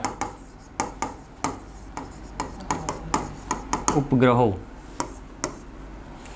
આ બે ઉપગ્રહો, આ બે જે સેટેલાઇટ છે એના વિશે આપણને નોલેજ હોવું જોઈએ. તો શું છે દૂર સંવેદી એટલે શું, રિમોટ સેન્સિંગ એટલે શું? રિમોટ સેન્સિંગ એટલે કે એવા ઉપગ્રહ કે જે પૃથ્વી અથવા તો જે પણ પૃથ્વી હોય અને જે અહીંયા આપણે એનો દૂર સંવેદી ઉપગ્રહ હોય તો તેના ફોટા કલેક્ટ કરશે, બરાબર છે. હવામાનનું પૂર્વાનુમાન આપશે, ખેતી માટે કઈ જમીન સારી છે, શું છે, રણ રોપવામાં કેવી રીતના મદદ થશે, એ બધું જ આ દૂર સંવેદી ઉપગ્રહો કરશે. તો આ જે દૂર સંવેદી ઉપગ્રહો જે છે એ ક્યાં પ્રસ્થાપિત કરવામાં આવશે?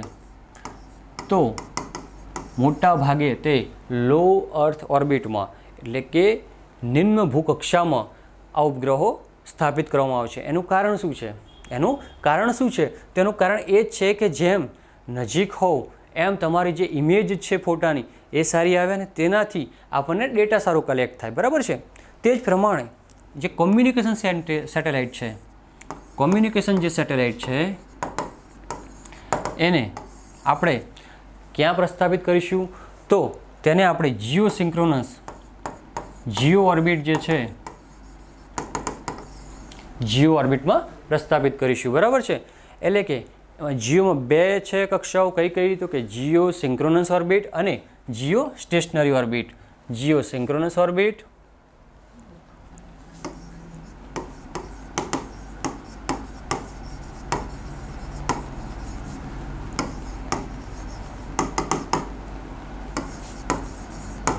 Jio stationary orbit.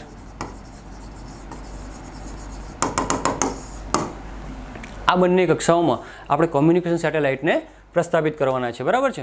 તો અહીંયા આપણે વાત કરતા હતા કે નેશનલ રિમોટ સેન્સિંગ સેન્ટર ક્યાં આવેલું છે? હૈદરાબાદ. અને તેનું કાર્ય શું છે, બરાબર છે. તે જ પ્રમાણે MCF એટલે કે માસ્ટર કંટ્રોલ ફેસિલિટી ક્યાં આવેલી છે? તો કે ભોપાલ, મધ્યપ્રદેશ અને હસન. જોઈ શકો છો અહીંયા બે જગ્યાએ આ જે છે MCF માસ્ટર કંટ્રોલ ફેસિલિટી આવેલી છે. હવે તેનું કાર્ય શું છે? તો જે આપણે ઉપગ્રહો જે અલગ અલગ કક્ષાઓમાં આપણે પ્રસ્થાપિત કરીએ છીએ, બરાબર છે, જે ઉપગ્રહો આપણે અલગ અલગ કક્ષાઓમાં પ્રસ્થાપિત કરીએ છીએ એનું નિયંત્રણ કરવામાં મહત્વનું કાર્ય, નિયંત્રણ કરવામાં તે મદદરૂપ થાય છે માસ્ટર કંટ્રોલ ફેસિલિટી, બરાબર છે. તે જ પ્રમાણે જે ટેલિમેટ્રી જે છે એટલે કે જે પણ આપણે આગળ જે ગ્રહો મોકલ્યા છે, બરાબર છે, જુદી જુદી કક્ષાઓમાં અહીંયા આપણે જોઈ શકો છો કે જે આપણે અલગ અલગ કક્ષાઓમાં મોકલ્યા હોય ગ્રહો એને ટ્રેક કરવાનું છે, કંટ્રોલ કરવાનું કાર્ય જે છે એ આ સંસ્થા કરે છે. અને તે જુદી જુદી જગ્યાએ દેશમાં તેના એકથી વધારે સ્ટેશનો છે. જો એક અથવા બે સ્ટેશનો હશે તો આપણે અહીંયા ઉલ્લેખ કરેલો હોય છે, પરંતુ જ્યારે એકથી વધારે સ્ટેશનો હોય છે ત્યારે આપણે તેનો ઉલ્લેખ કરતા નથી. એકથી વધારે સ્ટેશનો આવેલા છે. ત્યારબાદ ISDN Indian deep space network ક્યાં આવેલી છે? બયાલુ, બેંગ્લોર ખાતે, બરાબર છે. અને તેનું કાર્ય શું છે? તો ત્યાં એવા એન્ટેના લગાવવામાં આવેલા હોય છે કે જેથી જે ઉપગ્રહો આપણે મોકલ્યા છે એને આપણે ટ્રેક કરી શકીએ, કેવી રીતના તે કામ કરે છે એ બધું જાણી શકીએ. ઇન્ટરપ્લેનેટરી સ્પેસ ક્રાફ્ટ માટે ઉપયોગી એવા એન્ટેનાનો ઉપયોગ કરે છે, બરાબર છે. એટલે કે એવા એન્ટેનાનો ઉપયોગ કરે છે કે જેથી આપણે જે પણ ઉપગ્રહો અલગ અલગ કક્ષાઓમાં જે પ્રસ્થાપિત કરેલ હોય છે તેને નિયંત્રણ કરવાનું આ કાર્ય કરે છે, બરાબર છે. હવે આગળની વાત કરીએ તો કોઈ પણ ઉપગ્રહ છે, બરાબર છે, તેને આપણે જ્યારે પૃથ્વીથી એની કોઈ પણ કક્ષામાં મોકલવાના હોય તો શું જોઈએ મિત્રો? પ્રક્ષેપણ યાન જોઈએ છે. હવે આ પ્રક્ષેપણ યાનમાં જે પણ ઈંધણ વપરાય છે, બરાબર છે, એ જે આ સંસ્થા છે LPSC liquid propulsion system centre કે બેંગલુરુ અને તિરુવનંતપુરમ બંને જગ્યાએ આવેલી છે, ત્યાંથી પ્રવાહી ઈંધણ જે છે એ પૂરું પાડે છે અને તેનાથી આપણે પ્રક્ષેપણ કરવામાં સફળ રહીએ છીએ, બરાબર છે. તે જ પ્રમાણે લિયોસની વાત કરીએ તો laboratory for electro optic system. મેં તમને હમણાં જેમ સમજાવ્યું તેમ જેમ સેમિકન્ડક્ટર છે તે પ્રમાણે ઇલેક્ટ્રો ઓપ્ટિક સિસ્ટમ બનાવવાની હોય ત્યારે જે આ સંસ્થા છે બેંગલુરુમાં આવેલી છે એ કાર્ય કરે છે કે જે ઇલેક્ટ્રો ઓપ્ટિક સેન્સર્સ છે. આપણે જે પણ ઉપગ્રહ જ્યારે પણ આપણે મોકલીએ છીએ, બરાબર છે, ઉપગ્રહ, તો એમાં અલગ અલગ સેન્સર્સ હોય છે, અલગ અલગ કેમેરા હોય છે, અમુક રડારોને એ બધું જ જે છે એ જે બનાવવાનું કાર્ય છે એ જે ઈસરોના જે નિયંત્રણમાં આવેલી સંસ્થાઓ છે એ દરેકે અલગ અલગ કાર્ય કરે છે, બરાબર છે. હવે મિત્રો આપણે Indian space programme, history of Indian space programme જોવાના છીએ, બહુ મહત્ત્વની છે. તો શું છે આપણે ડિટેલમાં અભ્યાસ કરવાના છીએ કે જ્યારથી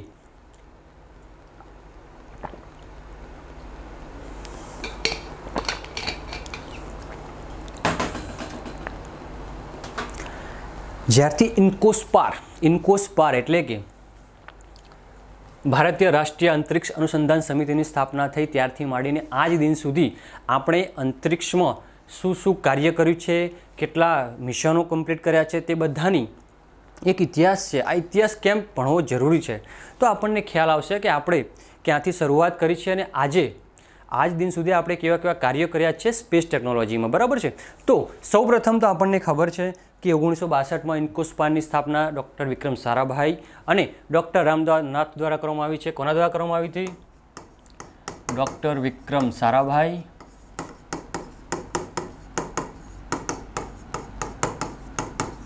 ડૉક્ટર રામનાથ દ્વારા, બરાબર છે.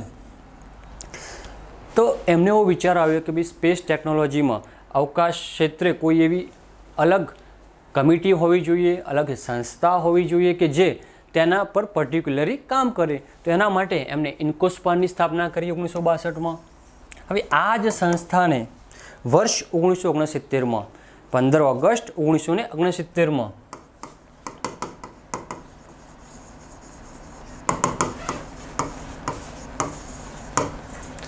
ઈસરો એવું નામ આપ્યું, ઇન્ડિયન સ્પેસ રિસર્ચ ઓર્ગેનાઇઝેશન, બરાબર છે. 1962 પછી આવી 1969 અને હવે મહત્ત્વની સાલ આવી 1972 કે જેમાં અંતરિક્ષ આયોગ તેમજ અંતરિક્ષ વિભાગ એટલે કે ડિપાર્ટમેન્ટ ઓફ સ્પેસની સ્થાપના કરવામાં આવે છે.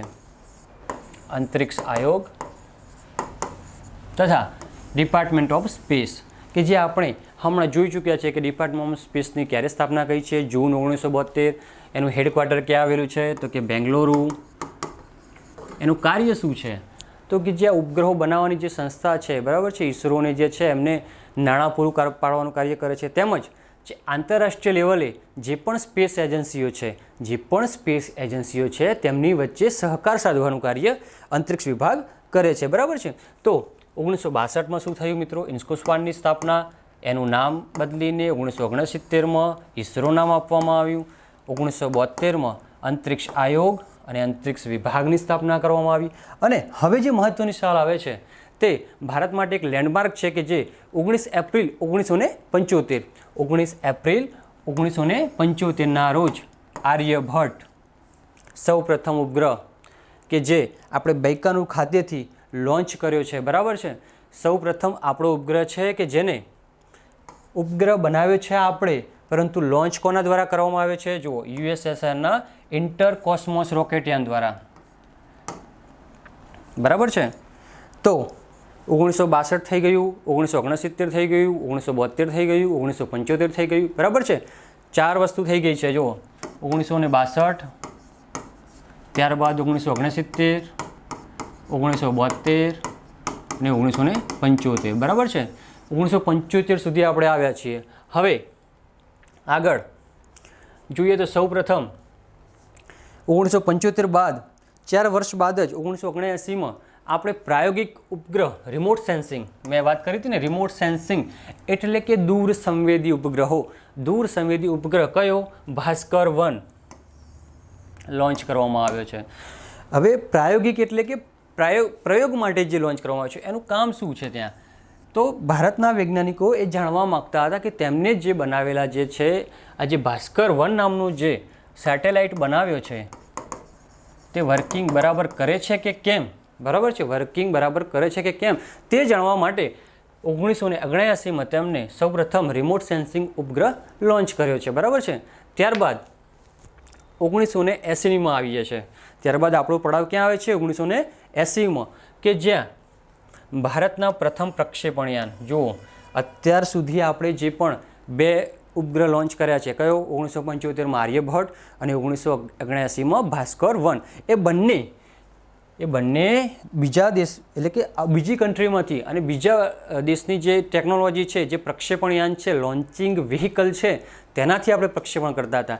પરંતુ પ્રથમવાર જ વર્ષ 1980માં ભારતનું પોતાનું પ્રથમ પ્રક્ષેપણયાન કે જે SLV-3 તરીકે ઓળખાય છે, જેનું ફૂલ ફોર્મ છે સેટેલાઇટ લોન્ચ વ્હીકલ,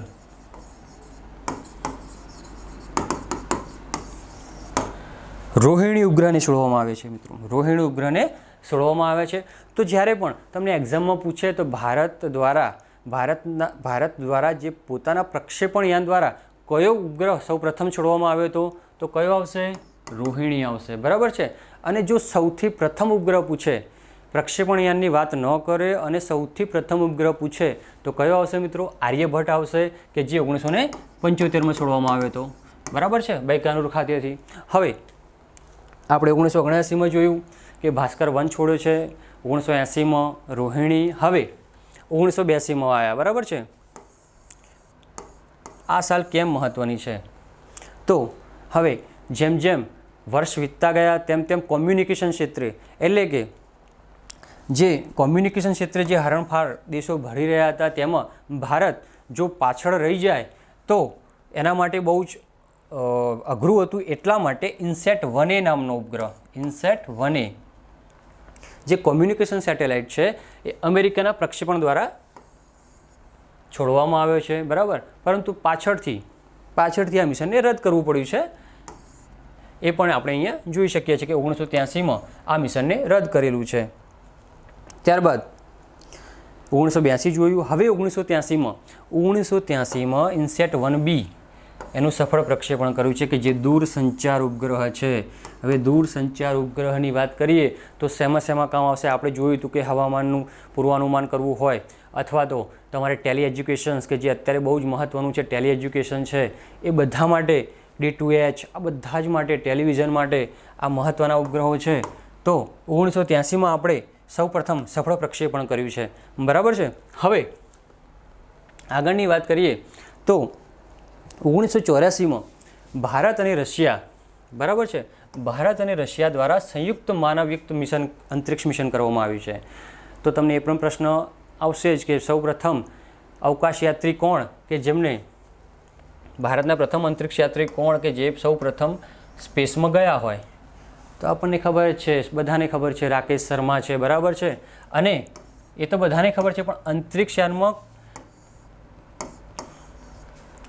કયા સ્ટેશનમાં, બરાબર છે, કયા સ્ટેશનમાં રહ્યા હતા? તો સોલ્યુટ 7 નામના અંતરિક્ષયાનમાં 8 દિવસ તેઓ ત્યાં રહ્યા હતા. બરાબર છે. તો ભારત અને રશિયાનું સંયુક્ત મિશન હતું વર્ષ 1984માં. બરાબર છે. હવે જેમ જેમ આગળ વર્ષો વધતી રહ્યા છે તેમ ભારત પણ સ્પેસ ટેકનોલોજીમાં પોતાની હરણફાળ ભરી રહ્યું છે. તે જ પ્રમાણે આપ જોઈ શકો છો કે 1988માં રિમોટ સેન્સિંગ સેટેલાઇટ 1A, બરાબર છે, દૂર સંવેદી ઉપગ્રહને આપણે છોડ્યો છે. તે જ પ્રમાણે 1994માં આ છે લેન્ડમાર્ક યર છે આપણા માટે કે જેને PSLV આપણે વિકસાવ્યું છે, polar satellite launch vehicle.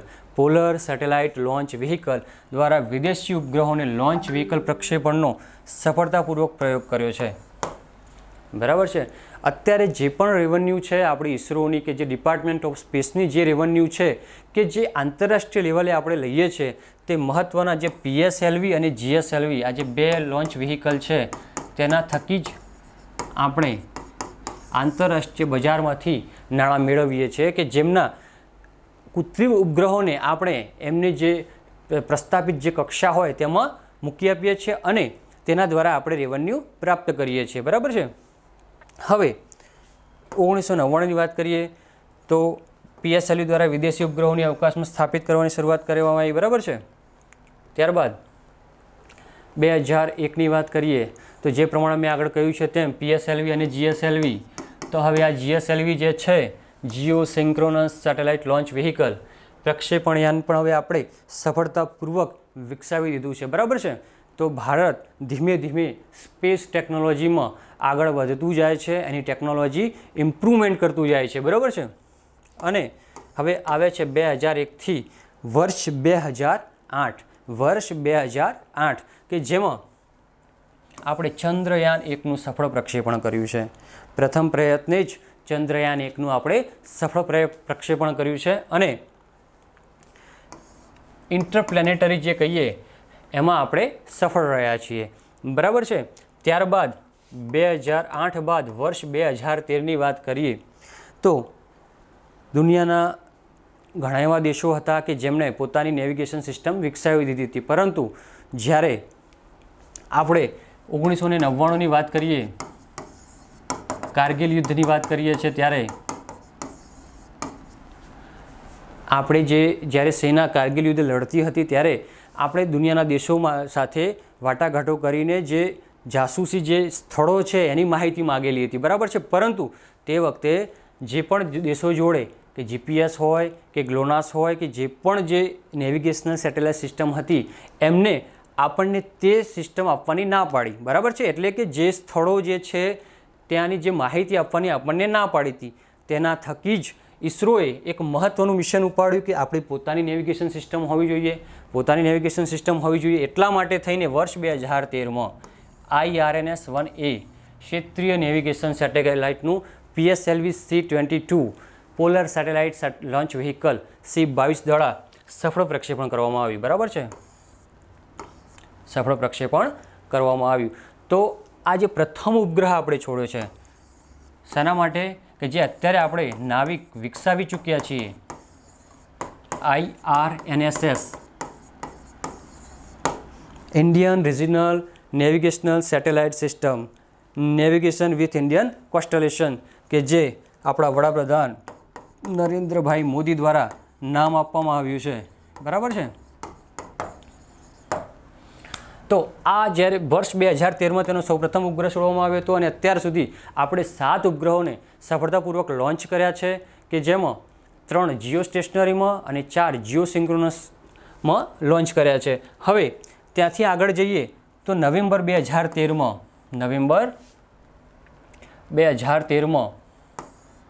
Mangalyaan 1 Mars mission, બરાબર છે. Mars orbiter mission Mangalyaan, Akshay કુમારની મૂવી પણ છે મંગળયાન, બરાબર છે. એ પણ આપણે જોઈ જશે કે જે વર્ષ 2013માં આપણે સફળતાપૂર્વક પ્રથમ પ્રયત્ને, મિત્રો સાંભળજો બહુ જ ધ્યાનપૂર્વક, પ્રથમ પ્રયત્ને સૌથી ઓછા ખર્ચે જો આપણે માર્સ પર પહોંચવાવાળા પ્રથમ કન્ટ્રી હતા કે જે સૌથી ઓછા ખર્ચે પહોંચ્યા હોય, બરાબર છે. સૌથી ઓછા ખર્ચે પહોંચ્યા હોય, બરાબર છે. નવેમ્બર 2013માં પહોંચ્યા છીએ. હવે આગળ 2017માં વાત કરીએ તો ઇસરો દ્વારા એક ઇતિહાસ સર્જવામાં આવ્યો કે એક જ પ્રક્ષેપણયાન દ્વારા 100થી વધુ ઉપગ્રહો, 100થી વધારે ઉપગ્રહો, 104 ઉપગ્રહો છોડવામાં આવ્યા, મિત્રો. કેટલા? 104. શ્રી હરિકોટાથી. કયું પ્રક્ષેપણયાન હતું? PSLV C-37. ક્લાસ 3ની એક્ઝામ માટે, બરાબર છે, ઇમ્પોર્ટન્ટ છે કે PSLV 3 કયા યાન દ્વારા 104 ઉપગ્રહો છોડવામાં આવ્યા હતા. વર્ષ પણ યાદ રાખો, 2017, બરાબર છે. હવે વર્ષ 2017થી આગળ જઈએ છીએ વર્ષ 2018માં નવેમ્બર 2018માં જે GSAT-29 છે, બરાબર છે. GSAT-29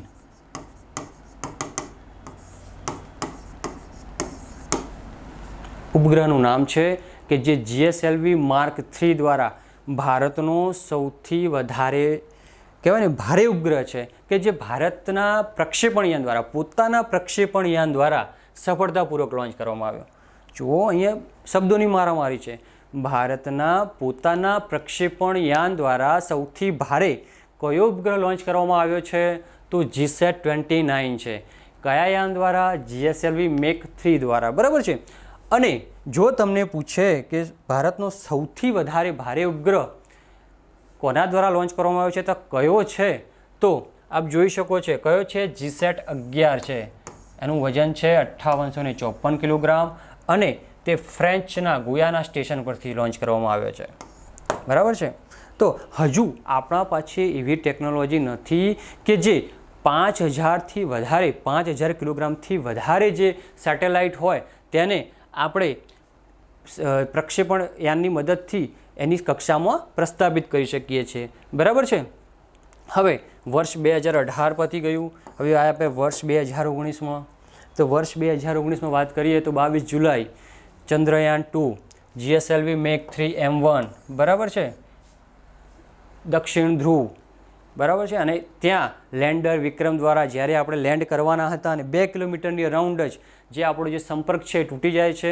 એટલે કે આપણા વૈજ્ઞાનિકો દ્વારા આ મિશનને 70થી 80% સફળ ગણાવવામાં આવી રહ્યું છે કે આપણે એવી ટેકનોલોજી તો વિકસાવી દીધી છે કે જે આપણે ચંદ્રયાનના એવા ધ્રુવ ઉપર ગયા છે કે જ્યાં આજ સુધી કોઈ પણ દેશ ગયો નથી. આજ સુધી કોઈ પણ દેશ ગયો નથી. બરાબર છે. તો 22 જુલાઈ 2019ના રોજ આ યાન દ્વારા GSLV Mark M1 દ્વારા ચંદ્રયાન-2ને સફળતાપૂર્વક લોન્ચ કરવામાં આવ્યું છે.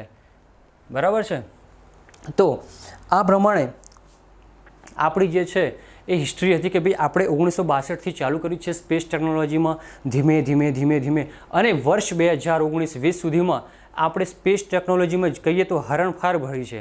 મિત્રો જે વિશ્વના દેશો છે એના કરતાં જે સ્પેસ ટેકનોલોજીમાં આપણે સૌથી આગળ ગણવામાં આવી રહ્યા છે તેનું કારણ મહત્ત્વનું છે. એક જ સંસ્થા છે કે જે ISRO છે. બરાબર છે. જ્યારે પણ કોઈ પણ મિશન સફળતાપૂર્વક પ્રક્ષેપણ કરવામાં આવે છે અથવા તો વિદેશના જે ઉપગ્રહો છે એને પણ જ્યારે પણ લોન્ચ કરવામાં આવે છે તો ISRO જે છે આપણી સંસ્થાએ બહુ મહત્ત્વનો ભાગ ભજવે છે. તો ISRO વિશે આપણને અચૂક નોલેજ હોવું જ જોઈએ. બરાબર છે. હવે આપણે ફરીથી એકવાર રિવાઇઝ કરી લઈએ કે હિસ્ટ્રી શું હતી. બરાબર છે. હિસ્ટ્રી શું હતી તો વર્ષ 1962માં જોયું આપણે શું થયું. 1969માં ઇન્કોસ્પાનનું નામ બદલીને શું કરવામાં આવ્યું? ISRO કરવામાં આવ્યું. વર્ષ 1972માં તો કે ભાઈ વર્ષ 1972માં ડિપાર્ટમેન્ટ ઓફ સ્પેસની સ્થાપના કરવામાં આવી. 1975માં સૌપ્રથમ આપણો જે છે ઉપગ્રહ આર્યભટ્ટ બૈકાનુરથી કે આપણે એમને લોન્ચ કર્યો છે. પછી વર્ષ 1979 જોઈએ, 1980 છે. તે જ પ્રમાણે ધીમે ધીમે ધીમે આપણે જેમ આવીએ કે ભાઈ PSLVનું આપણે PSLV વિકસાવ્યું. પહેલાં SLVનો વિકાસ કરવામાં આવ્યો એટલે કે સેટેલાઇટ લોન્ચ વ્હીકલ. ત્યારબાદ PSLVનો વિકાસ કરવામાં આવે પોલર સેટેલાઇટ લોન્ચ વ્હીકલ. અને ત્યારબાદ GSLVનો વિકાસ કરવામાં આવ્યો જીઓ સિન્ક્રનસ સેટેલાઇટ લોન્ચ વ્હીકલનો આપણે પણ વિકાસ કરવામાં આવ્યો છે. તો ધીમે ધીમે આપણે જોયું કે વર્ષ 2008માં ચંદ્રયાન આપણે સક્સેસફુલી મિશન પાર પાડ્યું છે. 2013માં માર્સ ઓર્બિટર મિશન સક્સેસફુલ પાર પાડ્યું છે. તે જ રીતે વર્ષ 2019માં જે આપણે થોડા માટે રહી ચૂક્યા છે તે ચંદ્રયાન-2ની વાત કરીએ તે પણ આપણે જ્યારે મહત્ત્વના મિશનો જોઈશું ત્યારે તેનો ડીપમાં અભ્યાસ કરીશું. બરાબર છે. તો હવે જે આપણે અત્યાર સુધી હું આપને જણાવતો આવી રહ્યો છું તે પ્રમાણે કે ભાઈ કક્ષામાં પ્રસ્તાવિત કરીએ છીએ. કક્ષામાં પ્રસ્તાવિત કરીએ છીએ. શું છે કક્ષા? વોટ ઇઝ કક્ષા? What is orbit? What is orbit? હવે ઓર્બિટ શું છે? બરાબર છે. કોઈ પણ ખગોળીય પિંડ તારા ગ્રહ કે ઉપગ્રહની ચારે તરફ કોઈ નાનો ઉપગ્રહ ચક્કર લગાવે તે માર્ગને કક્ષા કહે છે. આપ જોઈ શકો છો આ જે છે અર્થ બતાવવામાં આવી છે અને અહીંયા લો અર્થ ઓર્બિટ બતાવવામાં આવી છે. તે જ પ્રમાણે જીઓ સ્ટેશનરી અને પોલર ઓર્બિટ બતાવવામાં આવેલી છે. એટલે કે કોઈ પણ ખગોળીય પિંડ હોય એની આજુબાજુ કોઈ ઉપગ્રહ એક ચોક્કસ પથ હોય અને તે એના ચક્કર લગાવતો હોય. બરાબર છે. જો આ કક્ષા એ નિયમિત પથ છે જેને વારંવાર રિપીટ કરવામાં આવે છે. રિપીટ વારંવાર એક જ પથમાં તે ગોળ ગોળ એના શું કહેવાય ચક્કર લગાવે તેને આપણે કક્ષા કહીશું. બરાબર છે. હવે કક્ષામાં મેં તમને આગળ પણ જણાવ્યું છે તે પ્રમાણે કક્ષા કેવી રીતના નિર્ધારિત કરવામાં આવે છે? કક્ષા કેવી રીતના નિર્ધારિત કરવામાં આવે છે? તો કક્ષા જે છે એ પૃથ્વીથી કેટલું અંતર છે એના આધારે કક્ષાને આપણે વિભાજિત કરીએ છીએ. બરાબર છે. અને તેના 3 એવા ભાગ આપણે પાડ્યા છે. બરાબર છે. તો સૌપ્રથમ તો આપ જોઈ શકો છો કક્ષા એટલે શું, કક્ષાની વ્યાખ્યા આપણે જોઈ છે, કક્ષા શું કહેવા માંગે છે. બરાબર છે. અને કક્ષાઓનું વર્ગીકરણમાં જોઈએ ટાઈપ્સ ઓફ ઓર્બિટ, તો કક્ષાઓમાં પ્રકાર પૃથ્વીથી કેટલું અંતર છે તેના પર આપવામાં આવે છે. બરાબર છે. પૃથ્વીથી કેટલું અંતર છે એના પર, એટલે મૂળ અંતર શું અહીંયા શું છે મહત્વનું? ડિસ્ટન્સ.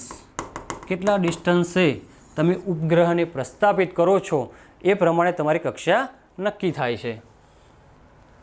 તો સૌપ્રથમ તો મેં તમને કહ્યું તે પ્રમાણે 3 છે ઓર્બિટો. બરાબર છે. 3 કક્ષાઓ છે. કઈ છે? તો એક તો લિયો છે, મિયો છે અને જીઓ છે. બરાબર છે. કઈ છે? લિયો છે, મિયો છે અને જીઓ છે. તો લિયો એટલે શું? લો અર્થ ઓર્બિટ. બરાબર છે. તે જ પ્રમાણે મિયો એટલે મીડિયમ અર્થ ઓર્બિટ, અને ત્રીજી જે છે એ જીઓ છે કે જીઓ સ્ટેશનરી ઓર્બિટ અથવા તો Jio synchronous orbit.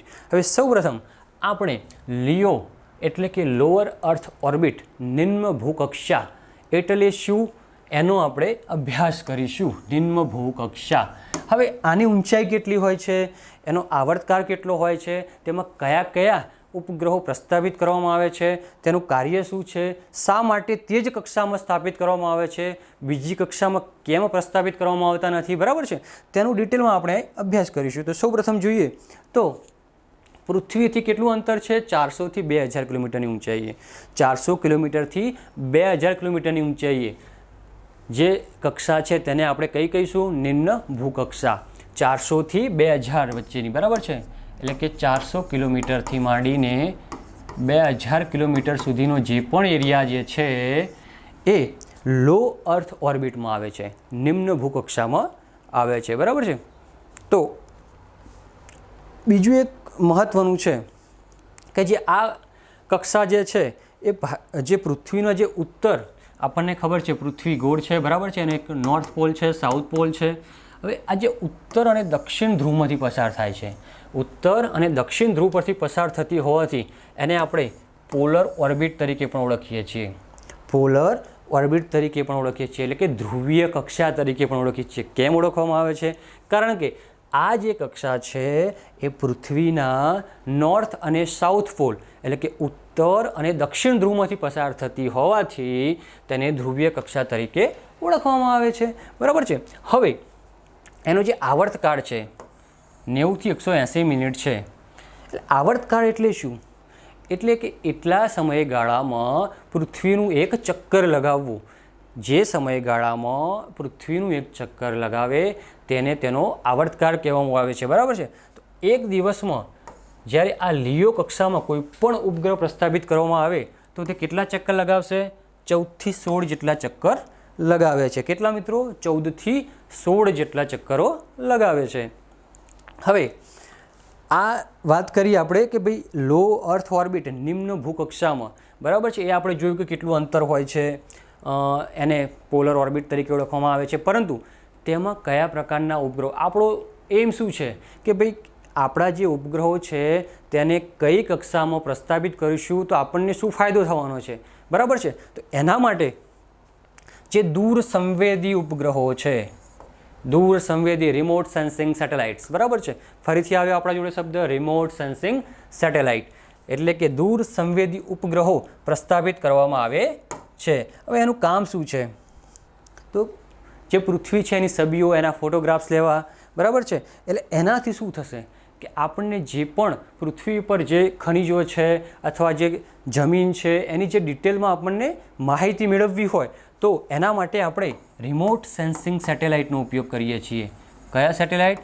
Remote sensing satellite. બરાબર છે.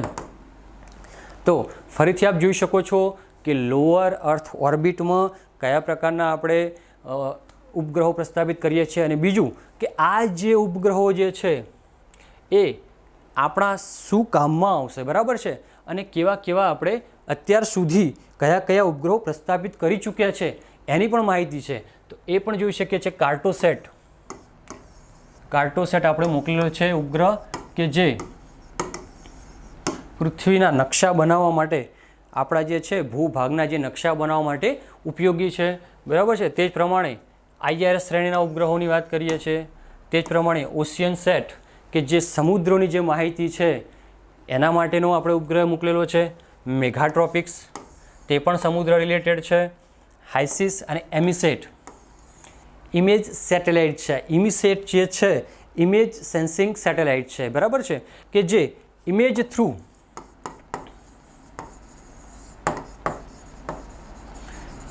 આપણને માહિતી પૂરી પાડે છે, બરાબર છે. હવે આગળ જોઈએ તો મેં જે પ્રમાણે કહ્યું કે ભાઈ નિમ્ન ભૂકક્ષા જે છે લોઅર અર્થ ઓર્બિટ, તો તેના ઉપયોગો શું છે? તો કૃષિ ક્ષેત્રે એના શું ઉપયોગો છે? પ્રાકૃતિક સંસાધનોનું વિશ્લેષણ કરવા માટે, વિપત્તિઓની અગમચેતી માટે, રક્ષા ક્ષેત્રમાં. જો કોઈ વસ્તુની ઉપયોગિતા ન હોય તો તે વસ્તુ કરવામાં કોઈ જ ફાયદો નથી, બરાબર છે. કોઈ પણ વસ્તુની જો કોઈ પણ ઉપયોગિતા ના હોય, કોઈ જ યુઝ ન હોય તો તે વસ્તુ કરવામાં કોઈને કોઈ પણ રસ પડતો નથી. પરંતુ જ્યારે કોઈ વસ્તુના એકથી વધારે ફાયદા થતા હોય અને તે માનવજાતિ માટે અને સમસ્ત વિશ્વ માટે જો કંઈક સારા એવા પરિણામો આપતું હોય ત્યારે આપણે તે વસ્તુ કરતા હોઈએ છીએ. અને તે જ પ્રમાણે આપ જોઈ શકો છો કે લોઅર અર્થ ઓર્બિટમાં જ્યારે આપણે રિમોટ સેન્સિંગ સેટેલાઇટ પ્રસ્થાપિત કરીશું ત્યારે કૃષિ ક્ષેત્રે આપણે શું શું જાણકારી મેળવીશું? તો જુઓ કે ક્યાં કેટલું ઉત્પાદન કરી શકીએ છીએ, કેવા પ્રકારની માટી છે, કેવા પ્રકારની જમીન છે, સિંચાઈ ક્યાં ક્યાં ઉપલબ્ધ છે, અને જે મહત્ત્વનું છે કે ભાઈ રણ આપણે કેવી રીતના રોકી શકીએ છીએ તે પણ માહિતી આપણે મેળવી શકીએ છીએ.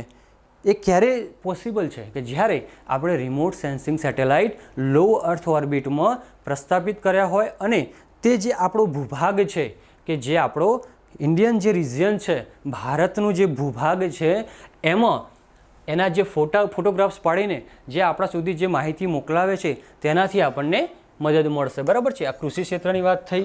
તે જ પ્રમાણે પ્રાકૃતિક સંસાધનોનું વિશ્લેષણ. પ્રાકૃતિક સંસાધનોની વાત કરીએ તો વન, જલ, બરાબર છે, પછી ખનિજોની વાત આવી છે, પેટ્રોલિયમ, કોલસો. તો આ બધી માહિતી છે કે ક્યાં કેટલા પ્રમાણમાં કેટલો જથ્થો આવેલો છે, ક્યાં કેટલા પ્રમાણમાં કેટલો જથ્થો આવેલો છે તે પણ આપણે રિમોટ સેન્સિંગ સેટેલાઇટ દ્વારા નિમ્ન ભૂકક્ષામાં આપણે જાણી શકીએ છીએ.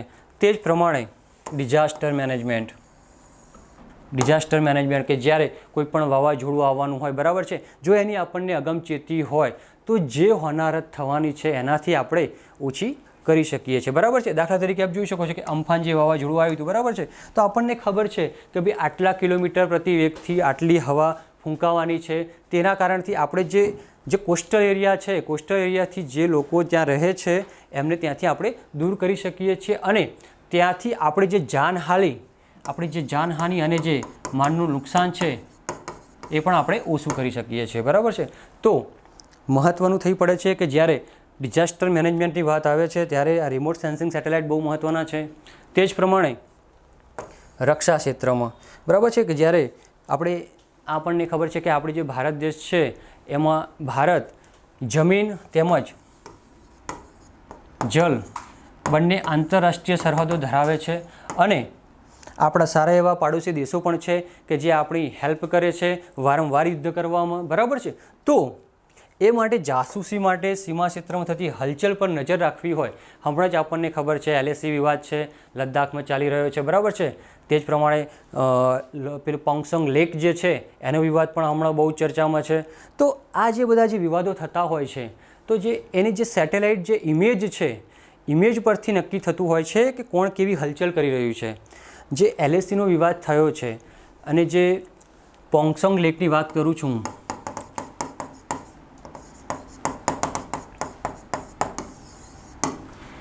તો ત્યાં જે આર્મી જે છે ચીનની, બરાબર છે, પીપલ લિબરેશન આર્મી જે છે એ 4 અઠવાડિયા પહેલાં જ ત્યાં ઘણા બધા આર્મી જે છે માણસો જે એમના જે લશ્કર છે એ બધું ત્યાં ખાસું બધું લાવી દીધેલું હતું, એ ઇમેજ સેટેલાઇટ થ્રુ ખબર પડી છે. તો જ્યારે પણ આવી હલચલ થતી હોય સીમા ક્ષેત્રમાં, બરાબર છે, ત્યારે આવા સેટેલાઇટ આપણને બહુ જ ઉપયોગી થાય છે. હવે વાત કરીએ તો બીજી કક્ષાની વાત કરીએ છીએ મીડિયમ અર્થ ઓર્બિટ, એટલે કે મધ્યમ ભૂકક્ષા. હવે મધ્યમ ભૂકક્ષા જે છે એ ભારતના પ્રોસ્પેક્ટિવથી બહુ મહત્ત્વની નથી, કેમ કે આપણે આ જે કક્ષા જે છે એમાં કોઈ પણ ઉપગ્રહ એટલે કે <1% ઉપગ્રહ આપણે ત્યાં છોડતા નથી, બરાબર છે. એનું કારણ પણ છે, એ હું તમને હમણાં કહું છું કેમ નથી છોડતા એ પણ, બરાબર છે. તો સૌપ્રથમ તો જોઈએ તો કેટલી ઊંચાઈ એ આવેલી છે, 8,000 કિલોમીટરથી 20,000 કિલોમીટર, 8,000 કિલોમીટરથી 20,000 કિલોમીટરની ઊંચાઈ સુધી.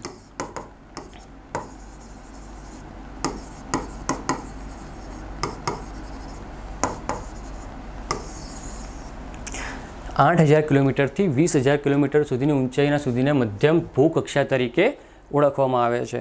હવે આ ભૂકક્ષામાં જે પણ ઉપગ્રહો છોડવામાં આવે છે એ કેટલા દિવસમાં, એટલે કે દિવસમાં પૃથ્વીના કેટલા ચક્કર લગાવે છે, તો 2 ચક્કર લગાવે છે. એનું કારણ છે કે તેનો આવર્તકાળ કેટલો છે, 6 કલાકથી 15 કલાકનો, બરાબર છે. એટલે કે આપણે અરાઉન્ડ મારીએ કે 12 કલાકનો હોય તો 12 × 24, એટલે કે 2 ચક્કર જેવા લગાવે પૃથ્વીના, બરાબર છે. તે જ પ્રમાણે હવે આ કક્ષાનો ઉપયોગ શેના માટે કરવામાં આવે છે, તો કે નેવિગેશન પ્રણાલી માટે. પરંતુ ભારત આ ભૂકક્ષાનો ઉપયોગ કરતું નથી. જે બીજા દેશો છે, જીપીએસ સિસ્ટમ જેમ કે યુએસએની જીપીએસ સિસ્ટમ, રશિયાની ગ્લોનાસ અને ગેલિલિયો યુરોપિયન યુનિયનની જે છે, એના જે પણ ઉપગ્રહો આવેલા છે તે બધા જ મીડિયમ અર્થ ઓર્બિટમાં આવેલા છે, બરાબર છે. અને આપણા જે નેવિગેશન પ્રણાલી સિસ્ટમ જે છે નાવિક, એને આપણે જીઓ સ્ટેશનરી અને જીઓ સિન્ક્રોનસ આ બંને કક્ષામાં સ્થાપિત કર્યા છે, બરાબર છે. હવે જો એ જ આવી છે જીઓ સિન્ક્રોનસ અને geostationary orbit. Geo orbit બહુ જ મહત્ત્વની છે. તો કેટલું અંતર છે પૃથ્વીથી, તો અરાઉન્ડ 36,000 કિલોમીટર જેવું અંતર છે. કેટલું? 36,000 કિલોમીટર.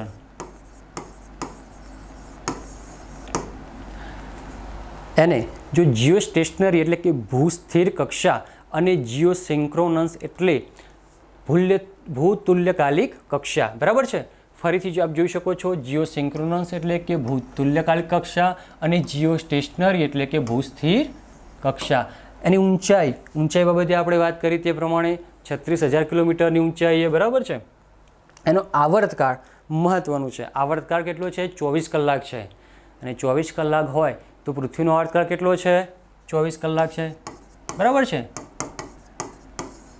તો આ કક્ષામાં જે પણ ઉપગ્રહોને પ્રસ્થાપિત કરવામાં આવે તે પૃથ્વીથી જ્યારે જોવામાં આવે ત્યારે કેવા દેખાશે મિત્રો? સ્થિર દેખાશે, સ્ટેશનરી દેખાશે. કેમ? કારણ કે તેમનો આવૃત્તિકાળ 24 કલાક છે, એટલે કે પૃથ્વીનું તે પણ એક ચક્કર લગાવશે, બરાબર છે. હવે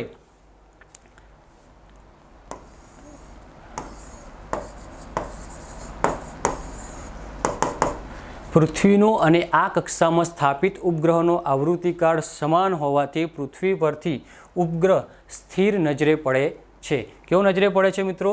સ્થિર નજરે પડે છે, બરાબર છે. હવે બંને વચ્ચે શું ડિફરન્સ છે કે જીઓ સ્ટેશનરી અને જીઓ સિન્ક્રોનસ, બરાબર છે, બંને 36,000 કિલોમીટરની અરાઉન્ડ જ છે, બરાબર છે. ઊંચાઈ સરખી છે, આવૃત્તિકાળ સરખો છે. તો બંને વચ્ચે તફાવત શું છે? તફાવત શું છે? તો આપ જોઈ શકો છો કે ભૂતુલ્યકાલિક કક્ષા એટલે કે જીઓ સિન્ક્રોનસ, હું તમને અહીંયા બતાવું કે આપણી ચલો આ પૃથ્વી હોય, બરાબર છે. તો 36,000 કિલોમીટરે જે વિષુવવૃત્ત જે છે આપણું પૃથ્વીનું 0° છે, બરાબર છે. 0° જે વિષુવવૃત્ત છે અને તે જે કક્ષામાં જે ઉપગ્રહો પ્રસ્થાપિત કરવામાં આવે છે તેને આપણે ભૂસ્થિર કક્ષા તરીકે ઓળખીએ છીએ. 0 અક્ષાંશ વૃત્ત, બરાબર છે. 0 અક્ષાંશ વૃત્ત, બરાબર છે. એટલે કે આપણે વિષુવવૃત્ત તરીકે જેને ઓળખીએ છીએ તેના ઉપર જે 36,000 કિલોમીટરની ઊંચાઈ પર જે પણ ઉપગ્રહો પ્રસ્થાપિત કરવામાં આવે છે તેને આપણે ભૂસ્થિર કક્ષા એટલે કે જીઓ સ્ટેશનરી ઓર્બિટ તરીકે ઓળખીએ છીએ, બરાબર છે. જુઓ, આ કક્ષામાં ઉપગ્રહને પૃથ્વીની સાથે કે વિષુવવૃત્ત રેખાની ઉપર સ્થાપિત કરવામાં આવે તો તેને ભૂસ્થિર કક્ષા કહે છે. અને રોટેશન સમય પૃથ્વી જેટલો છે. આ એક જ કક્ષા છે, મહત્ત્વનું છે, એક જ કક્ષા છે.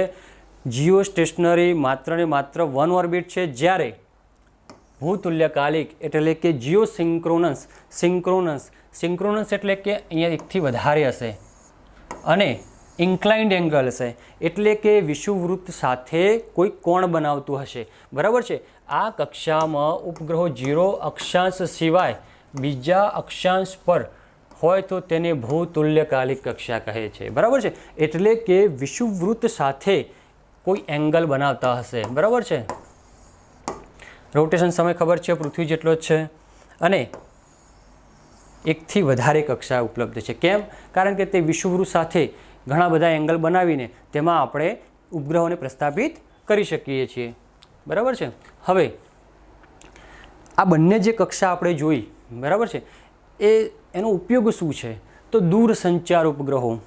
દૂરસંચાર ઉપગ્રહોનો જે આપણે મહત્ત્વ હમણાં શીખ્યા છે તે પ્રમાણે દૂરસંચાર ઉપગ્રહોને આ જે છે કક્ષા એમાં પ્રસ્થાપિત કરવામાં આવે છે. તો અત્યાર સુધી આપણે ઇનસેટ, જીસેટ, એજ્યુસેટ કે જે દૂરસંચાર કોમ્યુનિકેશન સેટેલાઇટ છે આ બધા જાણતા જ હશો, એમને આ કક્ષામાં પ્રસ્થાપિત કરવામાં આવે છે. એના ઉપયોગો જુઓ. સૌથી મહત્ત્વના ઉપયોગો હોય તો જે આ છે ટેલી એજ્યુકેશન.